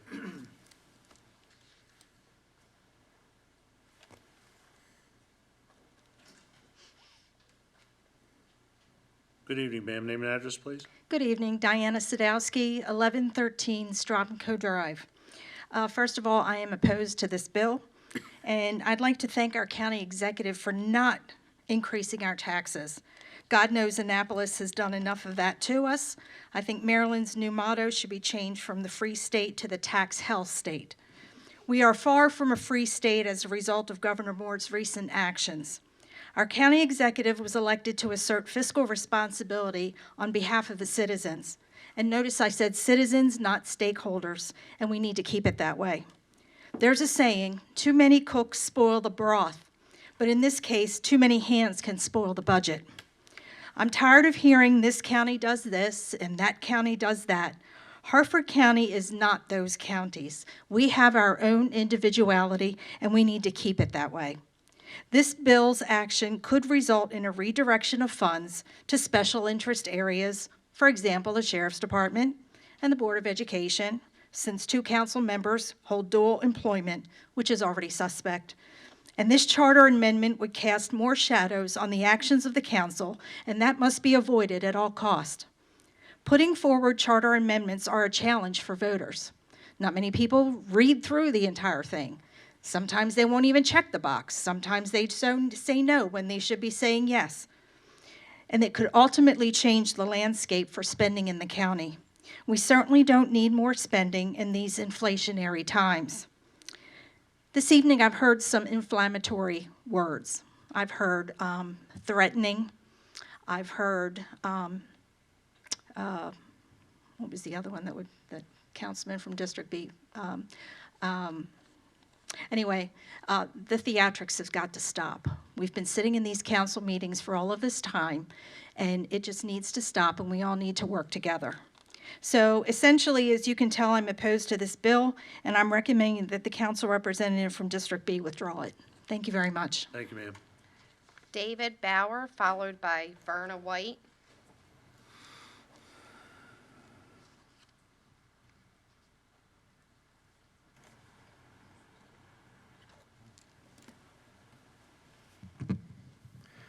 Good evening. Good evening, sir. Name and address, please. I'm David Bauer, 2952 Kirkwall Court, Abingdon. So I strongly support this bill. Let's start off with some basic government, separation of functions, separation of authorities. So look nationally, look at the state level. Budget is part of the legislative authority. the executive branch of government is supposed to be carrying out the laws. The executive branch is huge because they're responsible for all those activities. We already give a lot of power to individuals of the president, the governor, the county executive. We should not be further concentrating that power by taking a function that is legislative and putting way too much of that into the hands of the county executive. So the existing language in the charter can be interpreted as a bit of an anti-corruption measure. We don't want the county executive doing earmarks, so we're going to give the county council the authority to basically stop that. Okay, but as has been demonstrated, corruption can come from cuts, withholding, as well as from earmarks or additions. So I believe that this legislation, the proposed legislation, is not nearly strong enough to address the problem that we have seen with not just the current county executive, but the previous one, but is definitely a step in the right direction. Broadly, it is a risk to concentrate power. That's why we have the different branches. That's why we spread out the authority between so many of you here. Having a group of people sharing that responsibility is a much lower risk. And Mr. Guthrie, I respect your experience, but please distinguish between lots of people having input to the budget and one individual having authority over that budget. It doesn't matter what the school system or the sheriff's office present if the county executive can ignore it completely. The school system has some protection from state law. Does the sheriff's office have any protection other than tradition and lobbying? How many opportunities does the county executive give us to lobby to him? Once a year, the budget hearing in January, where he would not look at anyone who was not supporting his side. So, overall, please, give the voters a chance to approve this. Thank you all. Thank you, sir. Verna White, Verna's not here. Steve McCurdy. I was hoping we were getting Vanna White.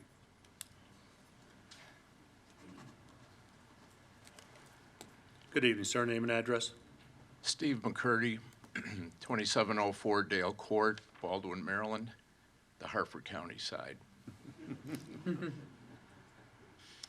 President Vincenti and council members, thank you for the opportunity to speak this evening.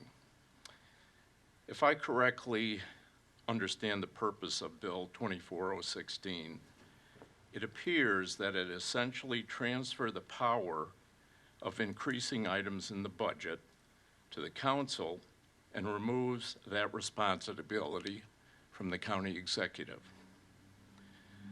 Section 504 through 511 of the charter stipulates that the county executive is responsible for preparing and submitting an annual capital budget to the council for review, then public hearings, and thereafter action by the council by Section 512.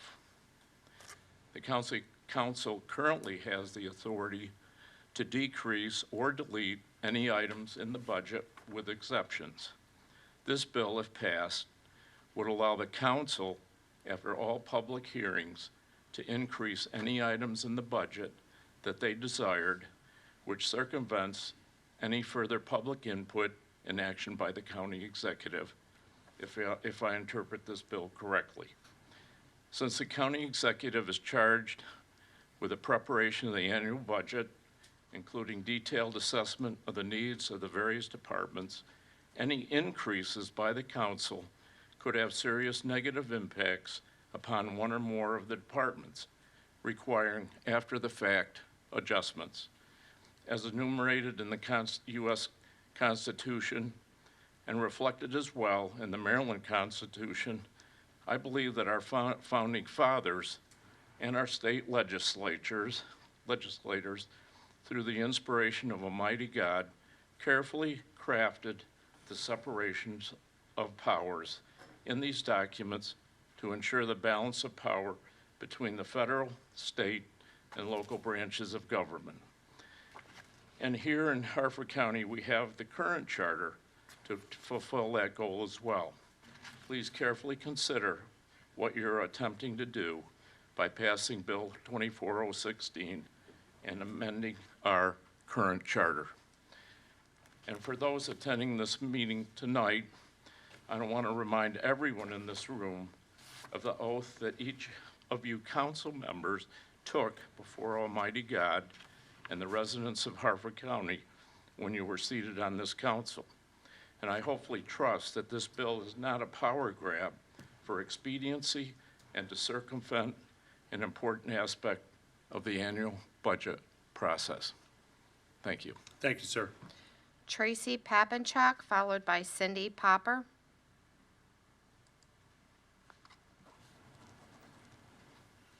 Good evening, ma'am. Name and address, please. Good evening. Tracy Papenchuk, 348 Woodland Green Court, Aberdeen, Maryland. Good evening. Tonight, I'm here to support Charter Amendment 2416.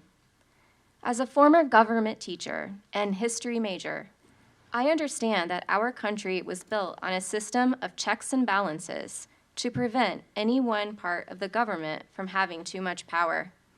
After all, we separated from a king who had too much control. Lord Acton articulated that absolute power corrupts absolutely. Our local charter currently gives too much power to the county executive. This bill is a step in the right direction to balance that power. It is more fair for all citizens of Harford County to have a government body of 7 individuals from all geographic regions of the county that are debating and coming to consensus rather than one individual making that decision. It is more in the spirit of democracy rather than the spirit of a monarchy. Democracy is stronger when more voices are involved in the decision-making process. In fact, if this bill passes, it still has to be approved by Harford County voters in November. I don't think I could give you a better example of democracy in action. When we know better, we do better. This is a chance to do better for our Harford County citizens. I fully support this charter amendment. Thank you. Thank you, ma'am.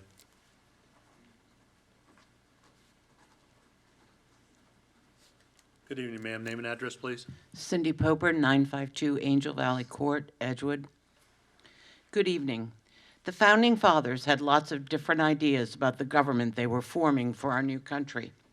They disagreed on some, but all believed that our new government needed to be a government of the people, by the people, and for the people. That there needed to be a separation of powers within the branches of government and a functional system of checks and balances. They needed to ensure that there was no way that our government could ever turn into a monarchy or that one person could ever take total control of the function of government. They developed the 3 branches of government, each with specific powers, each with a system of checks and balances over the others. It is not lost on those that study government that the first of these branches described in the Constitution is the legislative branch. The Founding Fathers believed that this branch of government was the most important and thus was given the lion's share of the powers they believed were necessary to govern. Among others, they gave Congress the power to lay and collect taxes, duties, imposts, and excises, revenue, to pay the debts and provide for the general welfare, appropriations, and to make all laws which shall be necessary and proper for carrying into execution the foregoing powers. Unfortunately, When they were writing the charter for Maryland and many of its counties, someone felt it was more important to move a large number of these powers to the governor and county executives, stripping away the power of the legislative branch and the corresponding checks and balances that our Constitution includes. In many ways, this allows the governor and county executives to operate in a manner that our founding fathers worked so hard to prevent, like a king, all-powerful with no system of checks and balances. In very few states today is the governor and the equivalent of a county executive given the unchecked power to completely control the revenue and appropriations for a political entity. I say completely unchecked because Article 5, Section 512, subsection C of the Charter eliminates the county's power to veto the budget as presented by the county executive. Another check and balance eliminated. I'm giving this civics lesson because Mr. Penman's bill is the first step in restoring the system of government that our founding fathers envisioned and developed. It instills a small piece of checks and balances that were meant to exist and gives the legislative arm of our government back some of the powers that our founding fathers meant for them to have. Personally, I wish the bill had gone further, but it is a start. Please approve Bill 24016. Thank you, ma'am. Eric Roby, followed by John Malamo. Good evening, sir. Name and address, please. Good evening, Council President, members of the council. For the record, Eric Roby, Director of Legislative and Community Affairs, Harford County Sheriff's Office. I'm here today on behalf of Sheriff Jeff Gaylor and the men and women of the Harford County Sheriff's Office. Our system of government is built around a process of checks and balances to prevent absolute power from corrupting any one branch of government. Our elected officials are duly elected by the citizens to ensure we have a fair and non-biased system to administer the public funds collected each year for the taxpayers. Throughout the state of Maryland, local governments each have established their own process through their charter that meets the needs of their communities that they serve. This legislation would allow the voters and the taxpayers of Harford County to decide which system they prefer. As an independent office with an elected state constitutional officer, we rely on county tax dollars administered by the county executive and approved by this county council. These tax dollars allow the sheriff's office the resources to provide the top quality public safety that we provide to the 260,000 people that call Harford County home. Bill 2416 seeks to address the issue of allowing one elected official or branch of government from having unlimited and unchecked powers to be able to use the budget as a political weapon against outside agencies, nonprofits, stakeholders, and even taxpayers. Under this current system, an unprecedented budget move was made this year. One elected official attempted to defund an already approved and funded public safety project and use the funds that were approved in 2022 to fund projects in the FY25 budget. Thankfully, this project was already funded, and thankfully the council had the authority in this case to stop this vindictive decision to remove the funding from this approved project by deleting the removal of the funds, thus ensuring these funds remained in this vital public safety project. The legislation before you allows you as elected members of the council to adequately represent your constituents and provides you the opportunity to provide checks and balances to the executive branch of government. Now, that statement there reminds me of the conversation this council had probably about 3 or 4 months ago when it came to the hotel tax. And I can tell you the councilman from District A made some very convincing arguments about how that hotel tax funding was being collected. Because remember, he made the arguments that the hotel tax, the funding that were being collected, those hotels were in his district. And he advocated for his district to make sure those funds were actually spent in that district. Folks, that's what this bill does. It gives you as the council the power to advocate for your constituents in this budget process. In closing, I'll leave you with this. I think most of you will agree that the government closest to the people governs the best. Outside of our municipalities, there is no government office closer to the people than that of a county council member.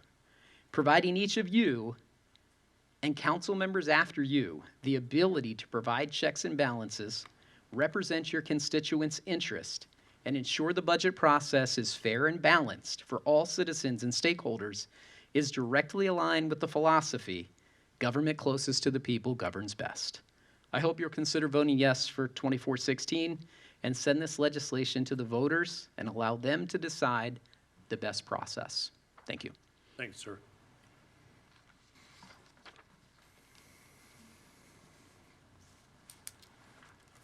Good evening, sir. Name and address, please.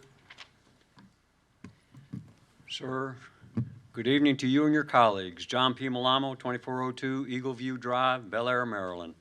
Mr. Penman, I appreciate your effort to become more involved in government with the goal of approving it on its way. Your bill calls to mind a story of Yogi Berra and his pizza order. Mr. Berra ordered a pizza, and the cashier asked if he wanted it cut into 4, 8, or 16 slices. Mr. Berra responded, "Cut it into 4 slices. I'm not that hungry. I don't think I could eat 8 or 16. Regardless of how you slice it, the budget is the same. You may be able to rearrange the toppings, but nothing else. Honestly, the Harford County budget has always been a mess. This bill will not correct it. Your bill is not a referendum on the charter or the code, rather a referendum on the Harford County Council. I cannot predict what a future council will look like. I do know that the present and previous councils are not a pretty sight.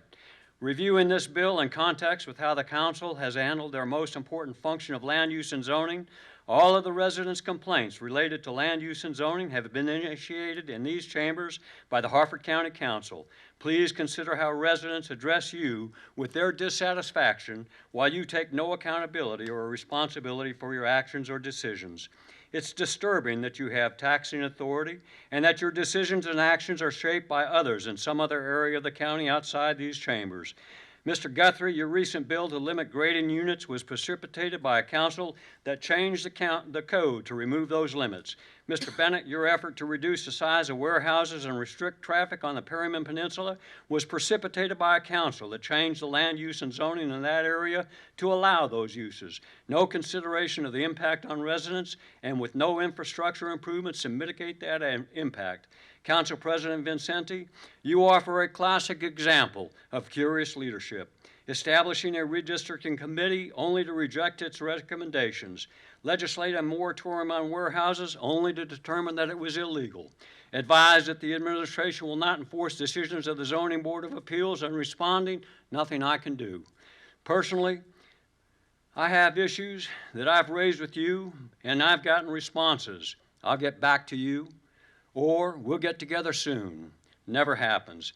To be honest, sir, I don't believe you understand the legislation you enact or the consequences. You have damaged your credibility, your brand, and the character of your colleagues. It's amusing to watch your interactions as you debate the details of the issues you are presented. I cannot imagine how you would successfully navigate budgetary issues.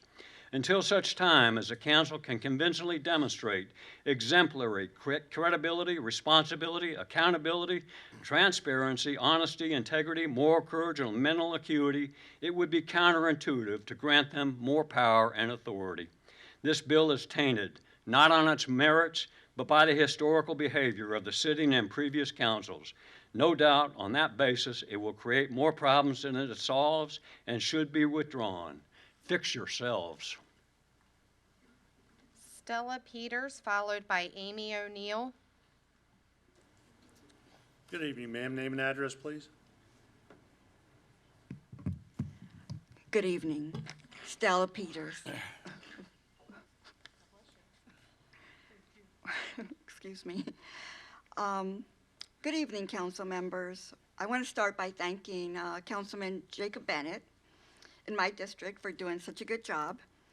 And Mr. Penman, seems that every time you present legislation. Mrs. Peters, I need your address. Oh, so sorry. 3714 Federal Lane. Thank you. She distracted me. Anyway, seems like every time you present legislation, you get some pushback from the same people every single week. So I'm here today to talk about this Bill 2416. First, I heard that you're raising taxes and adding additional spending to this bill, which was very, very concerning. So I took a look at the bill, and I did not see anything in the bill that was adding spending or raising taxes. So after reading the bill, it was very clear that it's a fair and equitable way for our county council members to make the best of our tax dollars. In fact, this bill actually offers checks and balances, as most of the people here have discussed. Well, I'm a big constitutionalist. I love our Constitution. The Founding Fathers knew firsthand what tyranny looked like. They lived it and they experienced it. Their goal was to ensure and create a government that offered the separation of powers. This form of government ensured that no one branch of government could accumulate more powers than other branches. Our county charter is modeled on the Constitution of the United States. So I speak a lot about checks and balances, and so many people here have done as well, because the checks and balances are actually very, very important to our democracy. The importance of checks and balances is often cited in debates about the health of our democracy. History shows that he who has the gold makes the rules. No one in our government should be making all of the rules. The Founding Fathers knew that, so they created the mechanisms which to distribute and make the rules. The Founding Fathers knew that this would work. So they created these mechanisms to distribute power throughout the political system, preventing any one institution or any one individual from exercising total control. This bill makes sense. It provides the proper checks and balances that are needed in this county. Therefore, I ask the county council members to vote yes on this bill. Thank you, ma'am. Good evening, ma'am. Name and address, please. Good evening, County Council President, members of the County Council. My name is Amy O'Neill, and my address is 103 East Jarrettsville Road in Forest Hill. And I oppose Bill 2416. And the reason that I oppose it is that I am not convinced that it is adequate in its change to the charter. It simply gives the council the opportunity or the ability to increase a line item. It doesn't state what that does to the rest of the budget. The budget process of Harford County, the state of Maryland, and the federal government involves the decisions of the various agencies working with, in this case, the county executive, the governor, to create a budget that looks at both the needs, the requirements, and the income that the county is generating. If the council is allowed to make an increase to a line item after the budget process is completed, wherein the budget is dependent upon projected revenue, how does the council then make the change where the revenue is generated to support the increase?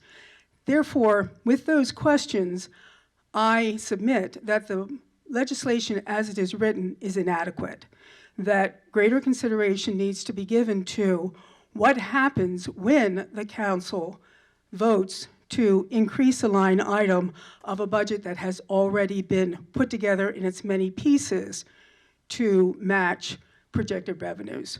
So I do suggest that you vote against Bill 2416. And thank you. Thank you, ma'am. The last speaker is Wade Sewell.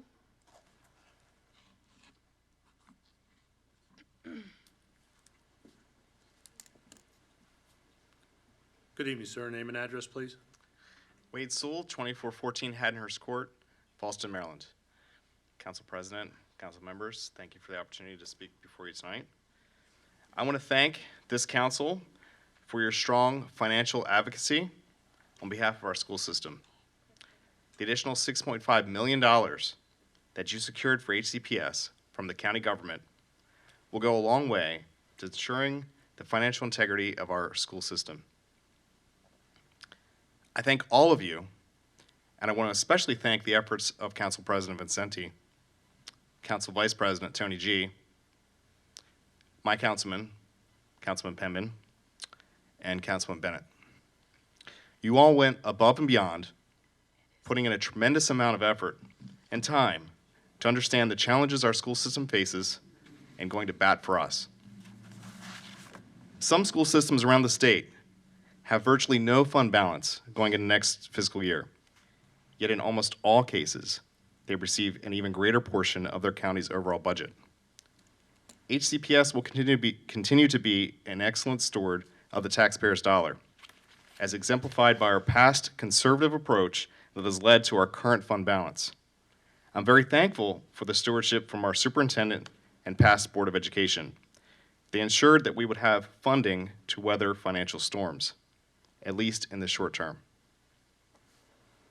This council is in a tough position when it comes to our county's budget. The county executive creates a budget that mystifies many of us. Yet the vast majority of how the budget impacts the citizenry rests on your shoulders. You are tasked with hearing from the citizens and our beloved organizations and county resources when the financial going gets tough. However, you currently have very little say in how to right the ship for them. You are tasked with approving the county executive's budget and hearing from everyone and every organization that impacts, yet you can do little about it. This has been particularly frustrating for quite some time. I am proud of the efforts that this council made this fiscal season to obtain the needed funding for our school system. I wish that you had the power to also impact other budgets, like the sheriff's office, Harford Community College, our library system, clerk of the court, state's attorney's office, and the myriad of nonprofits that rely on county funding to provide valued services to our county. There needs to be balance. This council needs to have the authority to make changes to the budget. For too long, the Office of County Executive has been unchecked in its power to underproject revenue and squirrel away taxpayer dollars. Taxes are meant to be invested right back into our communities to create a better quality of life. That's what we all want. To leave this place and this day better than we found it. Our beloved organizations can help do that with the required financial support. You have my full support in your efforts to bring balance to our great county. Please let the citizens decide. Thank you. Thank you, sir. Mr. President, we do have one more signed up. Crystal Rufinact.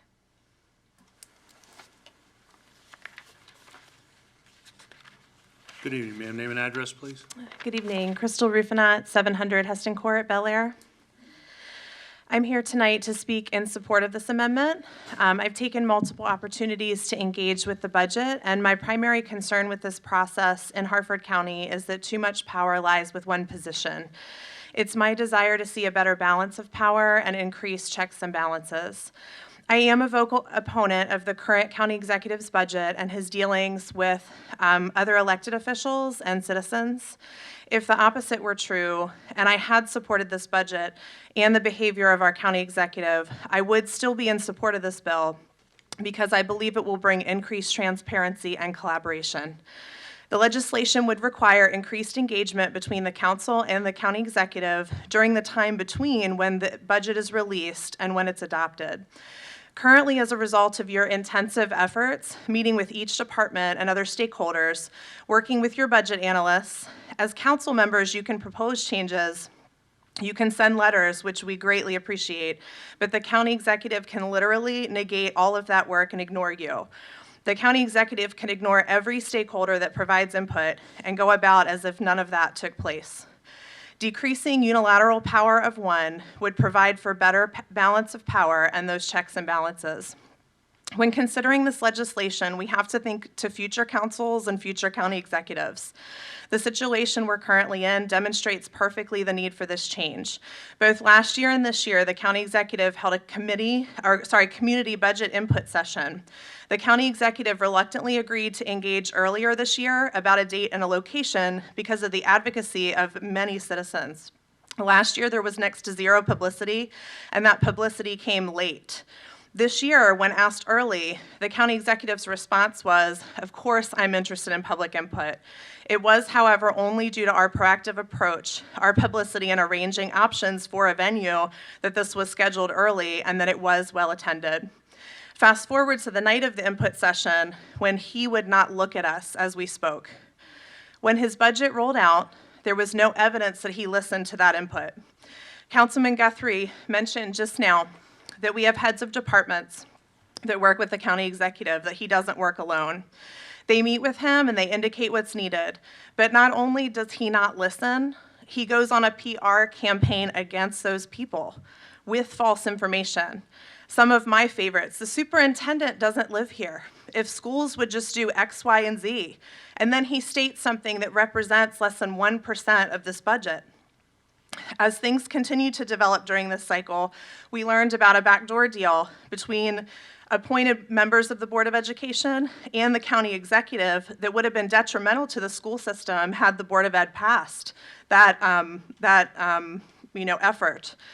Politically, it would have painted him in a positive light with regards to funding. I could go on. These are just a few examples.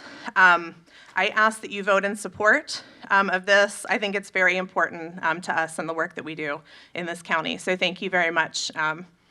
Thank you. Thank you, ma'am. There are no more speakers, Mr. President. This will conclude the public hearing for Bill 24-016, and we'll bring it up for a vote next week. Let's go ahead and take a short recess. Good evening. Chair calls to order Legislative Session Day 24-020. Please join us in standing for the pledge, followed by the opening prayer by Councilmember Bennett. I pledge allegiance to the flag of the United States of America and to the republic for which it stands, one nation, under God, indivisible, with liberty and justice for all. Dear Lord, we pray for all of our first responders and their families who did so much for us in the past week with the weather that we've experienced. We also pray that we'll have stable and safe weather throughout the summer to keep our community safe. We pray that in the next 2 weeks of heavy legislative work that you provide for us courage, clarity, and the strength to do what is right. In your name we pray, amen. Amen. Agenda number 4, presentation of proclamations. We have none. 5, consideration of petitions, applications, appointments, and nominations. Executive appointments, Commission on Disabilities. Mr. Giangiordano. Council President, I move to approve the appointment of Courtney Wallace to the Commission on Disabilities. May I have a second? Second. Thank you, Mr. Guthrie. It's been moved and seconded to approve the executive appointment. Is there any discussion? Seeing none, Ms. Dixon? Mr. President? Aye. Mr. Guthrie? Aye. Mr. Penman? Aye. Mr. Giangiordano? Aye. Mr. Riley? Aye. Mrs. Bolsados? Aye. Mr. Bennett? Aye. There being 7 votes in the affirmative, 0 in the negative, the appointment is hereby approved. Parks and Recreation Advisory Board, may I have a motion? Council President, I move to approve the appointment of Michael Jones to the Parks and Recreation Advisory Board. May I have a second? Second. Thank you, Mr. Riley. It's moved and seconded to approve the Parks and Recreation Advisory Board, a board appointment, or new appointment. Is there any discussion? Ms. Dixon? Mr. President? Aye. Mr. Guthrie? Aye. Mr. Penman? Aye. Mr. Giangiordano? Aye. Mr. Riley? Aye. Mrs. Bolsados? Aye. Mr. Bennett? Aye. Being 7 votes in the affirmative, 0 in the negative, the appointment is hereby approved. Are either one of them in the audience? If they're smart.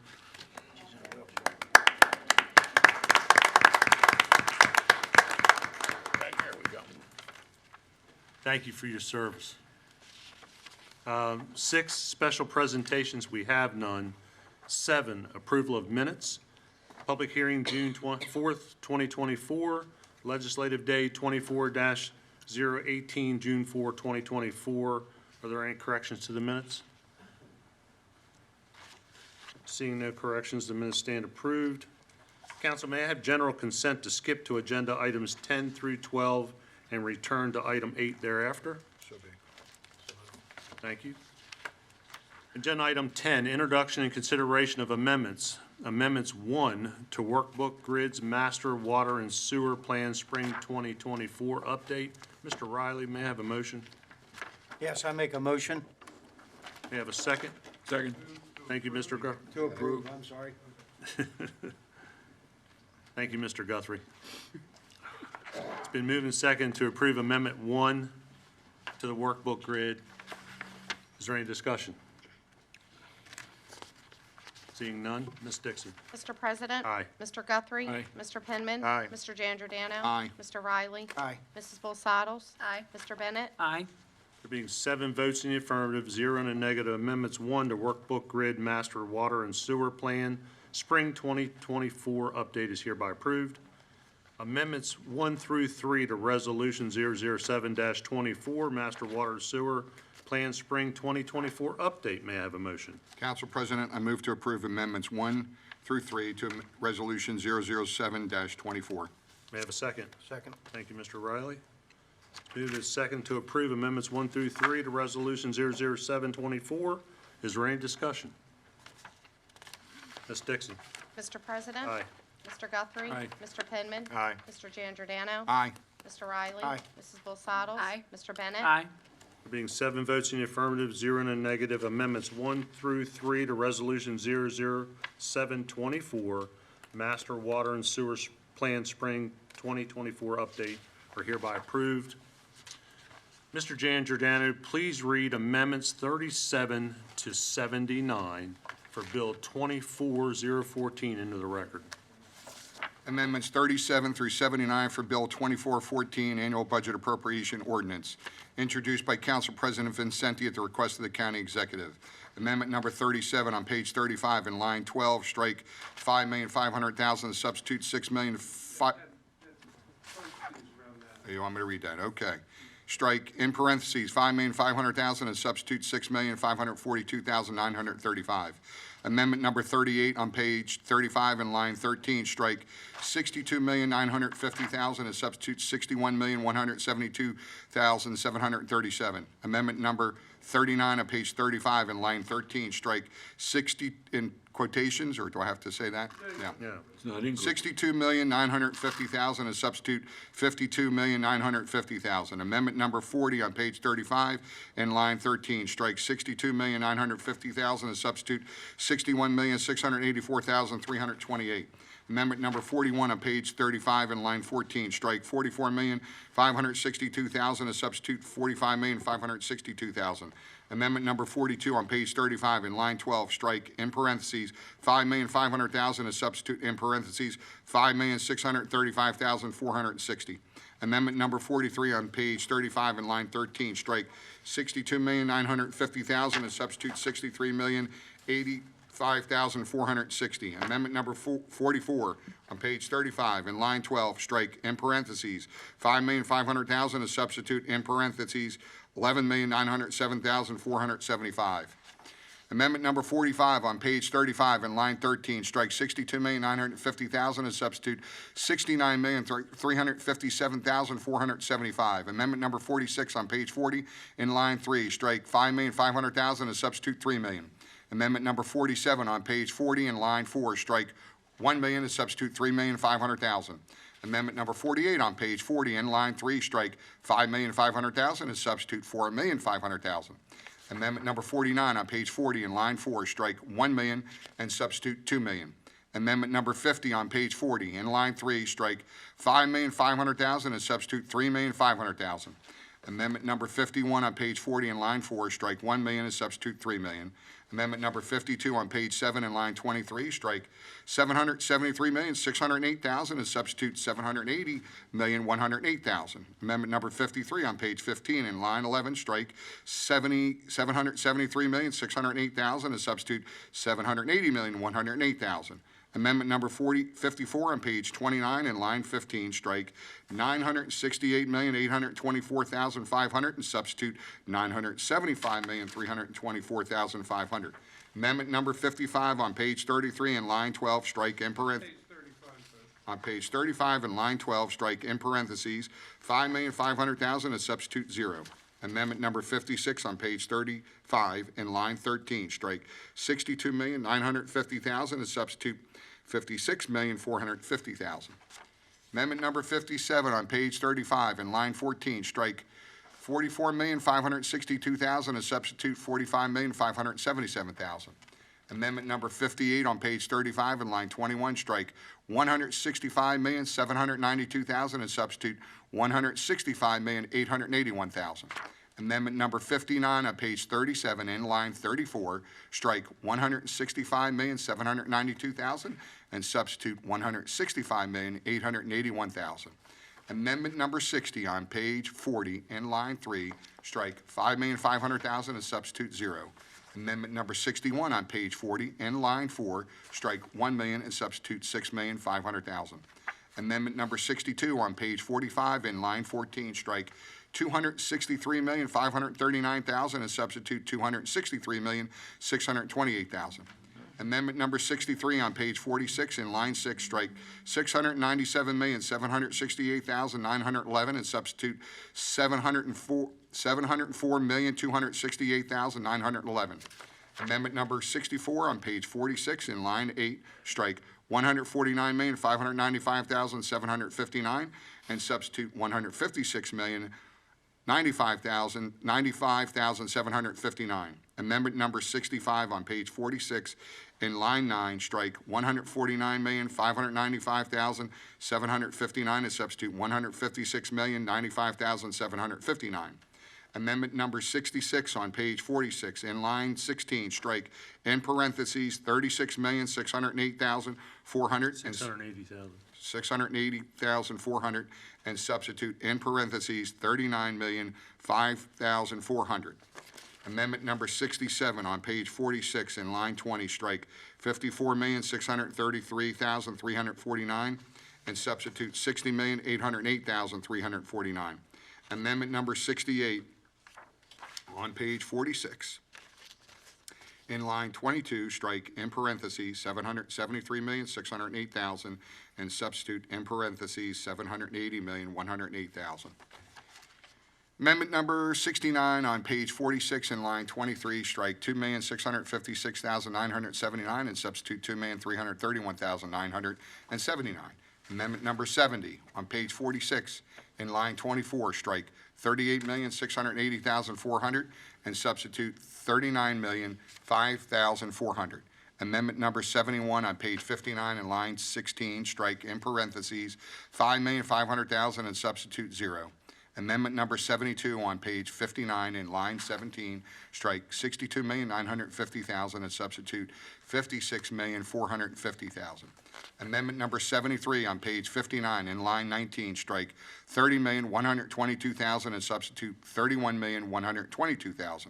Amendment number 74 on page 59 in line 20, strike $14,440,000 and substitute $14,455,000.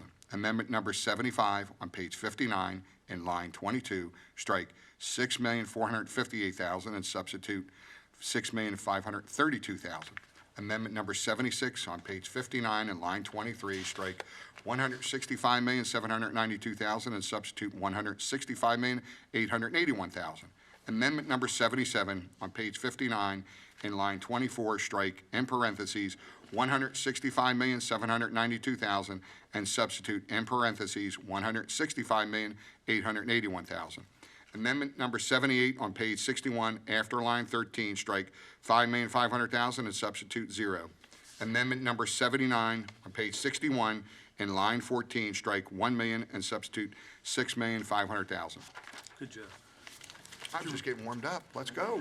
I want some more. Would you repeat that, please? No. So, council, as you know, we're on a time schedule, so we will be addressing these amendments this evening in the voting blocks that Ms. Spence has provided. So, amendments to Bill 24-014, Annual Budget Appropriation Ordinance, voting block number 5, amendments through 37 through 51. May I have a motion? Council President, I move to approve amendments 37 through 51. May I have a second? Second. Thank you, Mr. Guthrie. It's moved and seconded to approve voting block 5, amendments 37 to 51. Is there any discussion? Mr. Bennett? I just thought maybe it would be good for the general public that's watching at home or in the room to just kind of explain what these amendments are. Maybe Ms. Spence could just share to explain why there's so many amendments and how that works. I know we all understand that, but I just think it's good for public clarity.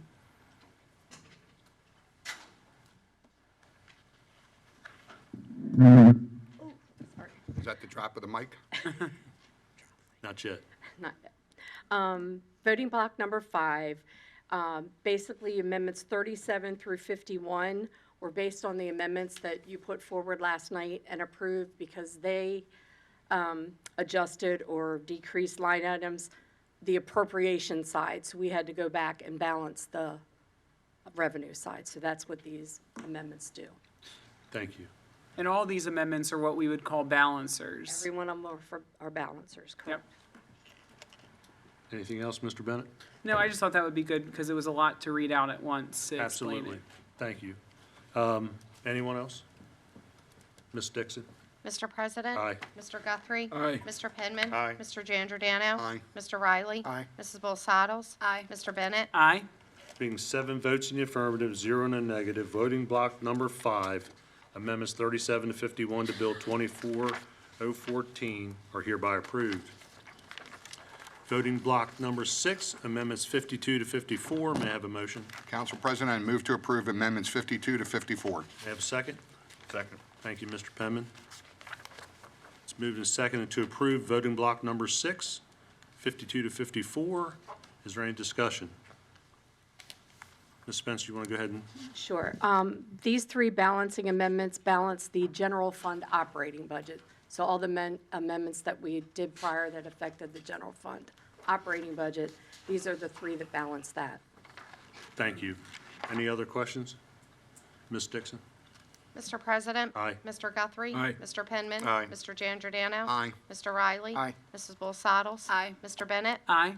Being 7 votes in the affirmative, 0 in the negative, voting block number 6, amendments 52 to 54 to Bill 24014 are hereby approved.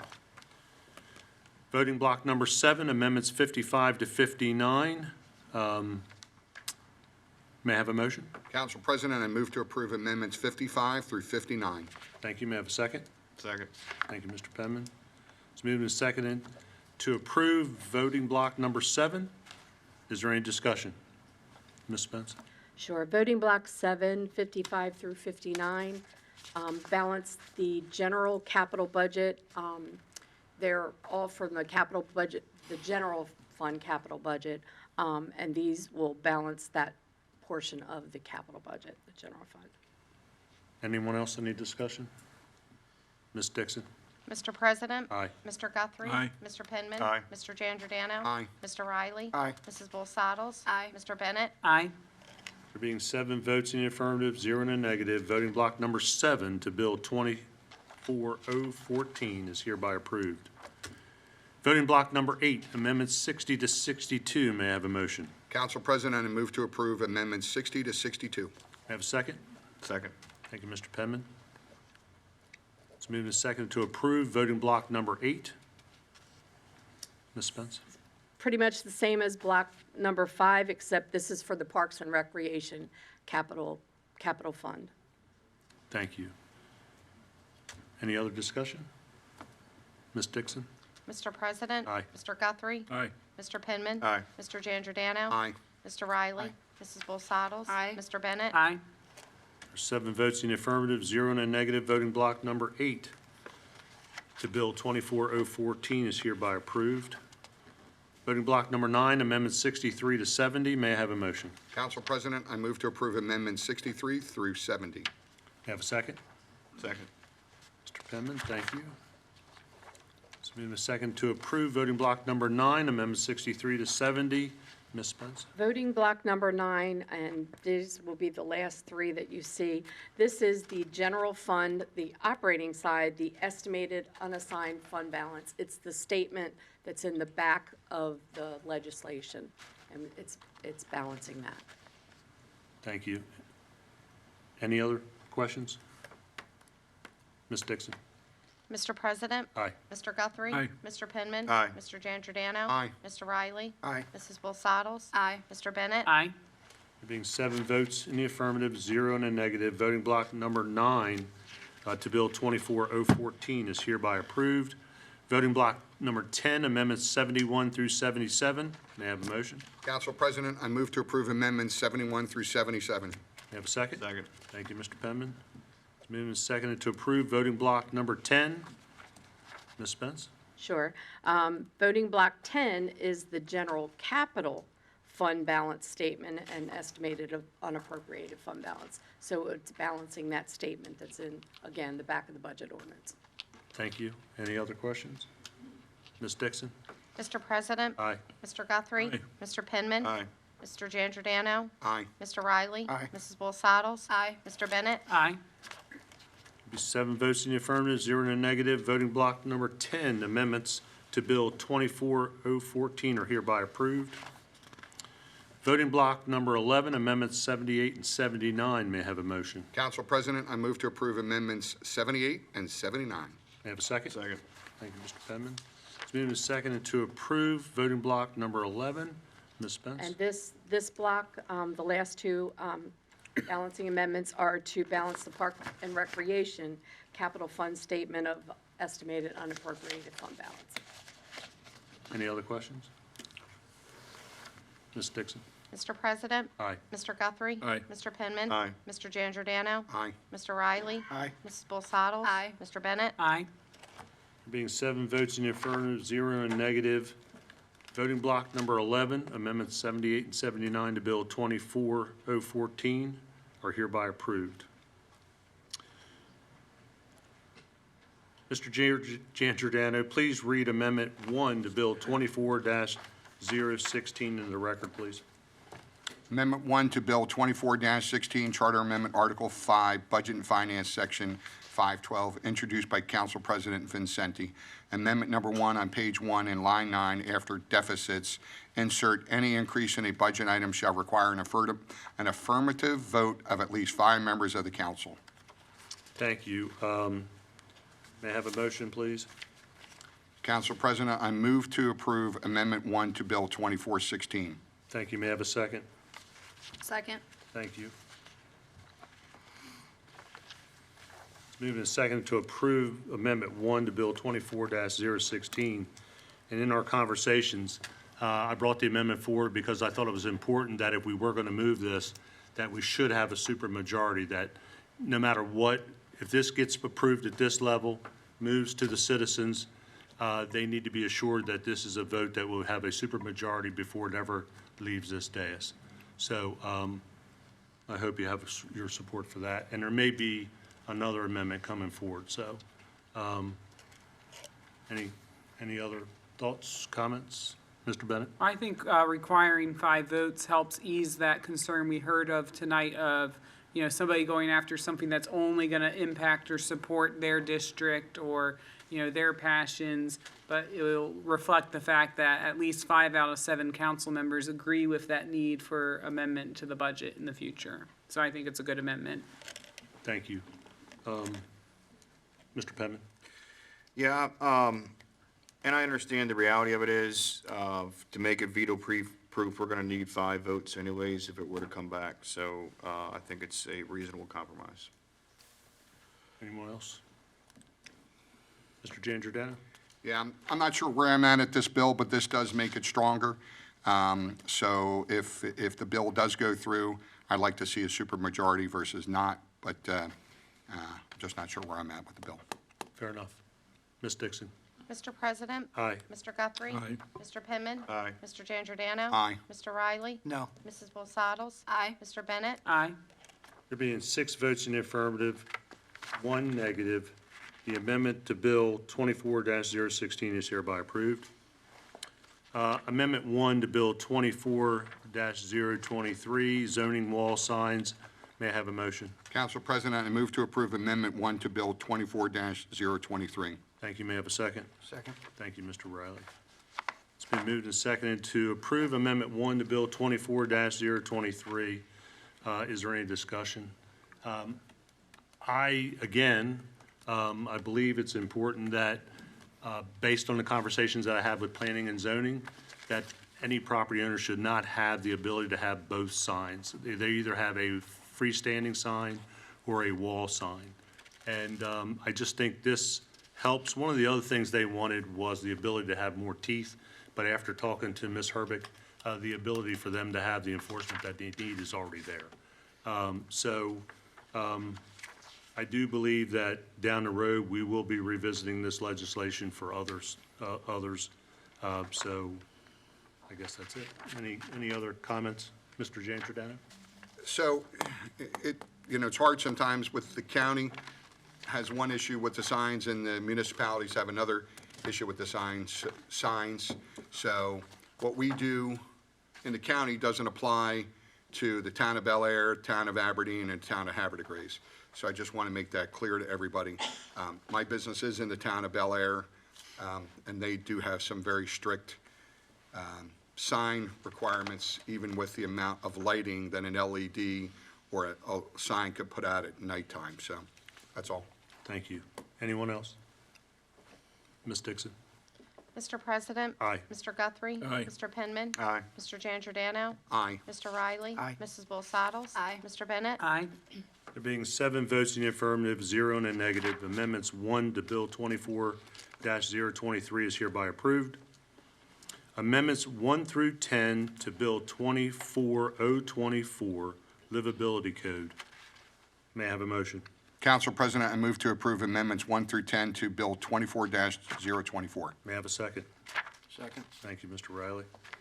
It's been moved and seconded to approve amendments 1 through 10 to Bill 24-024. Is there any discussion? Seeing President. none? I'm sorry? Mr. Guthrie? Since these are coming from you and I've had a chance to see these, can you explain these to all of us? These are not coming from these are coming from the council attorney. I just introduced them. Mr. Kearney, could you speak to those amendments, please? Yes, although I didn't like 1 and 2.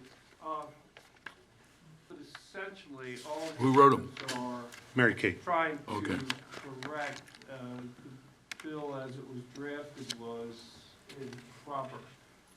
So these clean up the language and allow the bill to move forward with its original intent. The bill as drafted was deleting some sections of the law that Definitions. nobody really wanted to have deleted. Does that answer your question, Mr. Guthrie? It does, thank you. Ms. Dixon? Mr. President? Aye. Mr. Guthrie? Aye. Mr. Penman? Aye. Mr. Giangiordano? Aye. Mr. Riley? Aye. Mrs. Bolsados? Aye. Mr. Bennett? Aye. There being 7 votes in the affirmative, 0 in the negative, amendments 1 through 10 to Bill 24024 are hereby approved. Now, we are withdrawing amendment number 11 because of some corrections to it, some pieces that were missing to it. So, Mr. Giangiordano, please read amendment 12 to Bill 24024. Amendment 12 to Bill 24-024, Livability Code, introduced by Council President Vincenti. Amendment number 12 on page 13 in line 1, strike section 2 and substitute section 3. Thank you. May I have a motion, please? Council President, I move to approve Amendment 12 to Bill 24-024. Thank you. May I have a second? Second. Thank you, Mr. Riley. It's moved in a second to approve Amendment 12 to Bill 24024. And again, as far as discussion, this amendment is just to replace Amendment 11, which will not be considered. So, anyone else? Ms. Dixon? Mr. President? Aye. Mr. Guthrie? Aye. Mr. Penman? Aye. Mr. Giangiordano? Aye. Mr. Riley? Aye. Mrs. Bolsados? Aye. Mr. Bennett? Aye. There being 7 votes in the affirmative, 0 in the negatives, Amendment 12 to Bill 24024 is hereby approved. 11, call for final reading of bills. Bill 24014, Annual Budget Appropriation Ordinance as amended. May I have a motion? Council President, I move to approve Bill 24-014 as amended. May I have a second? May I have a second? Second. Thank you, Mr. Guthrie. I'm still looking for it. It's moved and Mr. seconded. President, can I mention something? Can you wait till we get to discussion points, please? Well, there's just an error. I see error here unless I'm looking at something incorrect. On the bill, it's 24-014. Yes. It says County Council of Harford, County, Maryland, Bill 21-014. I guess that's a typo. No, they all say that. No, look, they all say 21-014? No, they don't say 24. 21-0, I'm looking right at it. Okay, I'm not following you. The bill itself, He's talking at the header of the bill. the header of the bill. It says bill number 21014. It should be Oh, 24. it should be 24. Well, that could be changed if you pass it by. Well, I just want It's to, actually not part of the bill itself. I wanted to bring it to everybody's attention, so, Okay, well, thank you. well, So we good? now we're good. Okay, so we have a motion on the floor and a second to Bill 24014 as amended. Is there any discussion? Mr. Bennett? Mr. President, I just like to share, I really am struggling on how to vote on the budget this year. Last year I did vote against the budget. Also last year, I think was a lot more contentious budget season than this year. And I do commend the county executive. He met with me before the budget season began. And one of the big things I asked for him was to have a calmer rhetoric through this season so that we could just have calm within the community. And I feel like that was achieved. I made requests for support and funding for many things, and he met many of those requests. And I appreciate that. He was amenable to the budget and sending over $6.5 million for the schools and also taking care of other needs within the budget. He helped assure additional funding for the ARC. But one piece I am struggling with in particular is just tourism as the representative for District F, which holds Havre Grace and much of the waterfront in our county. Protecting tourism and ensuring tourism is well maintained and growing in our county is something that matters a lot to me. And without seeing the list of who's receiving tourism funding this year, and without the assurance from the county executive that Bill 23-034 is being followed and ensuring that Visit Harford, which is our DMO, is fully funded to the measure that was required by that legislation. I'm just having a hard time supporting the legislation. I'll commend the county executive on taking my phone call today to ask him about this, but he wasn't willing to assure me that Visit Harford would be funded in this budget, and without knowing that, I'm having a hard time voting yes on the budget tonight. So I just wanted to share that. That's kind of where my head is at in regards to the budget. No, I appreciate that, Councilman Bennett. I too have had concerns about tourism in our county and the future of it. But with that said, I did have several meetings with the county executive. He has assured me that he is following the process that he is committed to as far as the nonprofits, with the intent to produce a list to us to look at. Yes, Visit Harford is still a contentious point. He's trying to navigate through that, as we all are. I've offered my services to the county executive to try to help find a path to preserve Visit Harford, because I do believe they do an outstanding job promoting tourism throughout this county and have done so for quite some time now. But I do believe, based on the conversations that I had with the county executive as recent as Friday, and as also, I guess it was Monday as well, Monday morning, he has said he was committed to fund these organizations. He actually spoke to District A somewhat. We had some questions about that, and I am hopeful that we find a path to ensure Visit Harford's future in the county. And when I did my research and I looked back, it was after the budget was approved last cycle when we got the list of the organizations that were being funded.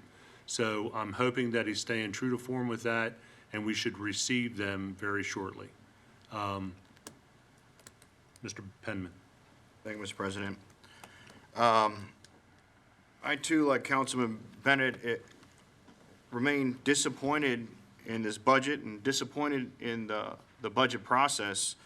On May 23rd, Council President Vincenti, on behalf of the council,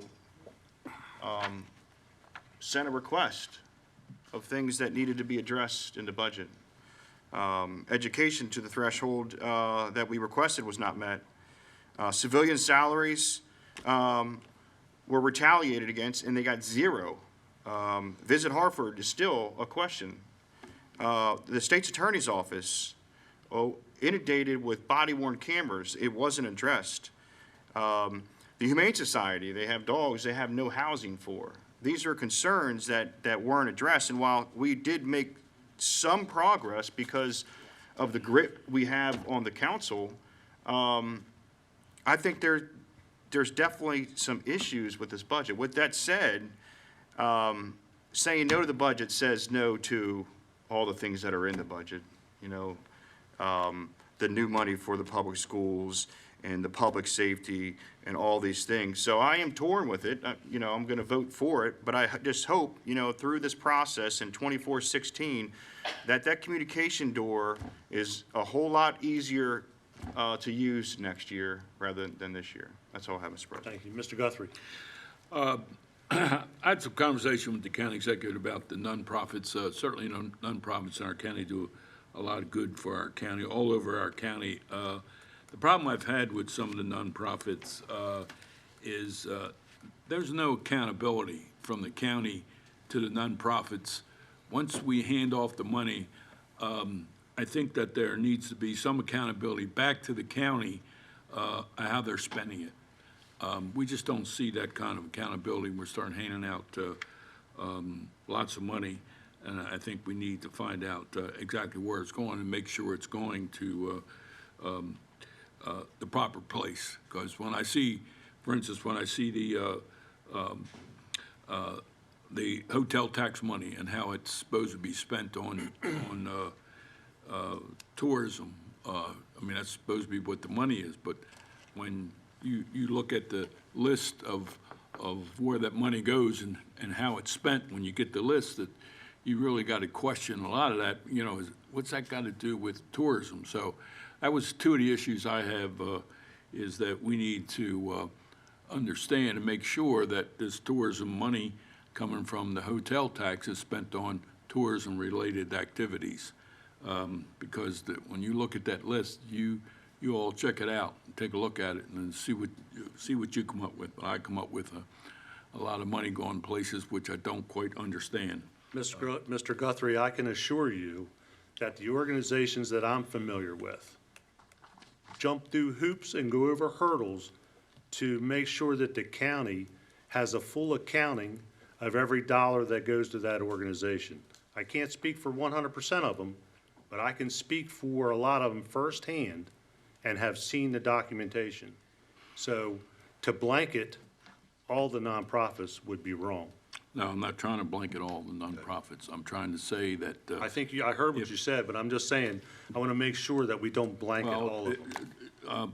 Is it your place to interrupt a council member when he's talking? It is at this point in time. It is. It's not your place as president. It is when you're speaking, it is when you're speaking from a point of view that appears that you're covering all nonprofits. Let's hear from the attorney. Does the president have a right to interrupt the council member when he's speaking? I do not run the meetings. I run the meetings. Exactly right. But I appreciate where you're coming from, Mr. Guthrie, and I don't mean to create any argument. I don't want to single out anybody, but there are some problems and they need to be corrected. Okay, fair enough. I just don't want to sound like we're trying to blanket everyone. And the same with the hotel tax money. There needs to be some accountability. Thank you. Anyone else? Ms. Dixon? Mr. President? Aye. Mr. Guthrie? Aye. Mr. Penman? Aye. Mr. Giordano? Aye. Mr. Riley? Aye. Mrs. Bolsados? Aye. Mr. Bennett? No. There being 6 votes in the affirmative and 1 negative, Bill 24-014 as amended is hereby approved.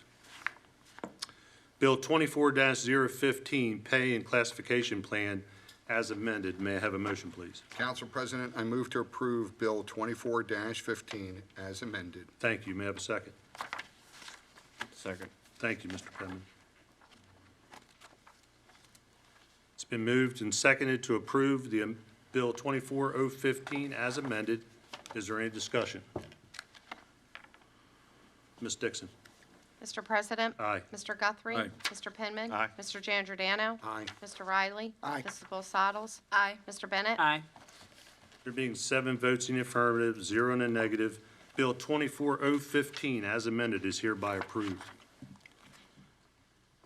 Agenda number 12, enrollment of bills. Bill 24014 as amended is certified as being the text finally passed. Bill 24015 as amended is certified as being the text finally passed.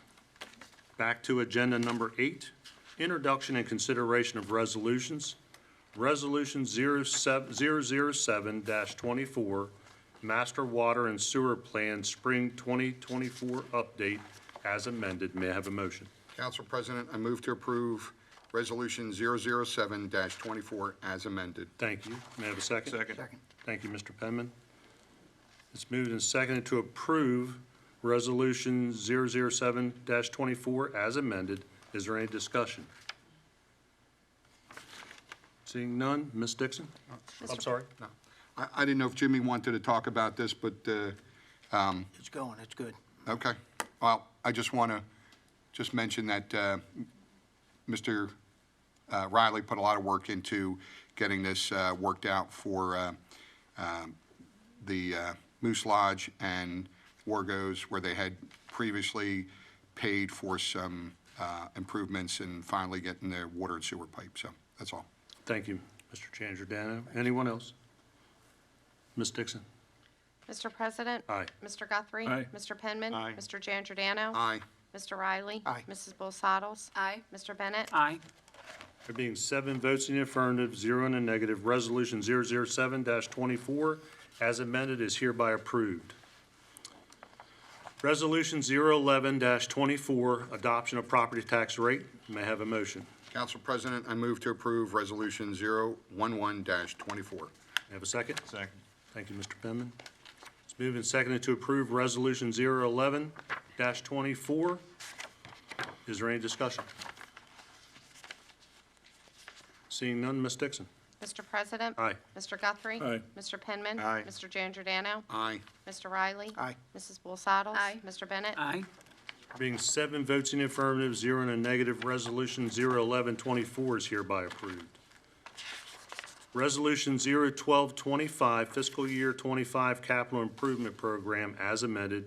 May I have a motion? Council President, I move to approve Resolution 012-25 as amended. Thank you. May I have a second? Second. Thank you.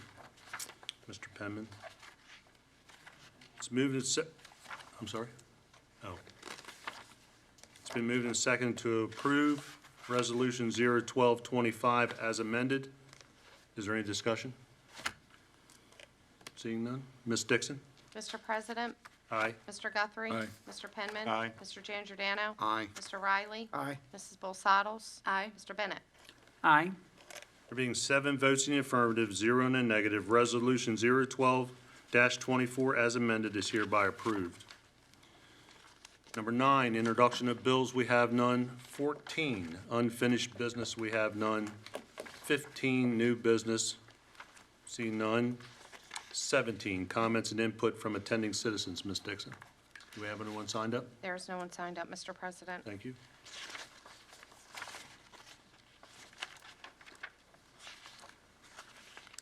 Um, 16, business from council members. Mr. Bennett. Hello, good evening, everybody. I'll be very brief tonight, but I just want to share, I attended the public input session for the Oakington Peninsula Park that's coming between Havre Grace and Aberdeen. It's a very exciting proposition, but it also involves a lot of community feedback to make sure that what comes there is something good for the entire community.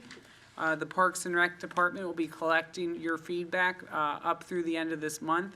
So if you have an idea or a vision of what that park should look like, please be reaching out to the Parks and Rec Department, Paul Magnus and Terry Hanley, and letting them know what you think that park should look like. I'm very excited. And hopefully it connects to the city of Havre de Grace and I can walk there. I also want to congratulate Major General Edmondson on his retirement, and I want to thank him, his wife, and his children for their service to our country this past 33 years.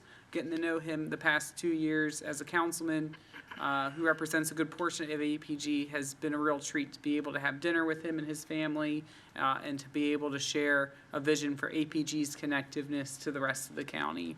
That's all I have this evening. Thank you, Mr. Bennett. Ms. Sottles? Thank you. I'll pass this evening. Thank you. Mr. Riley? Yeah, I just got one thing. I want to thank our school representative, D. Melissa Hahn. I had the privilege, my grandson graduated from Harford Tech, and I was able to give him his diploma, and that was special for me. So thank you, Melissa. That's all, Mr. President. Thank you, Mr. Riley. Mr. Jan Giordano? Thank you, Council President. I was able to attend the relinquishment of command and retirement for General Edmondson, and I want to congratulate Miss Liz Miranda. Now she'll be temporarily in charge over there for a couple of weeks. And then two Harford County principals, I was able to go out and recognize myself and Council President to Dr. Sean Abel of Patterson Mill, 30 years of service to Harford County. He's retiring. That was one of the first schools I got to go to when I was elected as councilman, and he told me I was the first councilman to come out to that school since he was there, so I appreciate it. And then Blaine Hawley, Red Pump Elementary, and I went out there and they said, no, she's not here, she's out with the fifth graders. They had their field day, so I went out to the field day and all the kids were like, can you open up your coat? And I was able to present her with a proclamation and surprise her. And she had 32 years of service, so I want to thank them for their service, and I wish them the best in retirement, and that's all I have, Council President. Thank you, Mr. Jan Giordano. Mr. Penman? Thank you, Mr. President. Just one thing, the Library Planning Work Group, which is the work group that established the procedure for the book reviews in the schools. We met and we evaluated over 600 applications for those in our community that want to join that review process, those subcommittees. So that was a great response, great community members that put in for that. So it was a tough selection going through all those, and look forward to those being implemented to help the process with the school books. So thank you very much, Mr. President. Thank you, Mr. Penman. Mr. Guthrie? Okay, on January 6th, I attended the Harford Leadership Academy graduation. I was glad to see a bunch of my old friends there because I graduated from there years ago. It's highly recommended for anybody that's interested in learning as much about the county as possible to attend that academy. They only have one class a year, so and it's hard to get into, but it's a great academy to graduate from. Also, I was at the command ceremony of Major General Emerson. Know him well over the years. It was a great event, and it's very colorful. So good luck to him in his retirement. Also, I want to thank all of you who communicated your comments on all the bills and all the amendments over the last several months. Sorry we're not able to make everybody happy. You never can. We tried to do our best. We had a lot of negotiations, discussions, and arguments among ourselves, trying to come to a reasonable solution. And for now, this is the best we can come up with. We'll see what happens, what the future brings. So thank you all. Thank you, Mr. Guthrie, and I have to agree with Mr. Guthrie. He's dead on. I mean, we do bang heads from time to time, but we're here for the benefit to citizens, and we do our best to do that every day.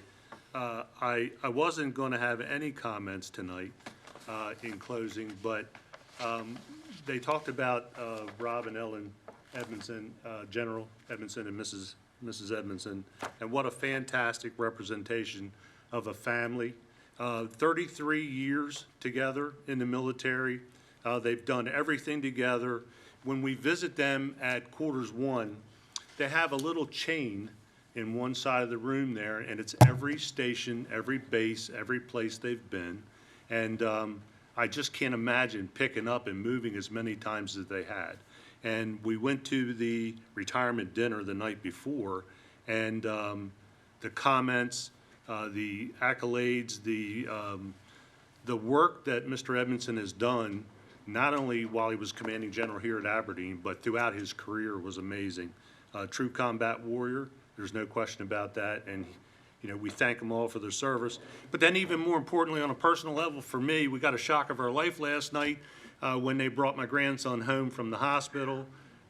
Absolutely just unexpected. We were blown away for it. He does still have a long road of recovery and rehabilitation, but they'll be making trips to Johns Hopkins 3 to 4 times a week. But he is home, and that's amazing. I got to slip out of here today for a little bit to recognize him and congratulate him on his birthday today. 12 years old, and I asked him, I said, Jake, what do you want? He said, cash. So, just like his mother, I have to say.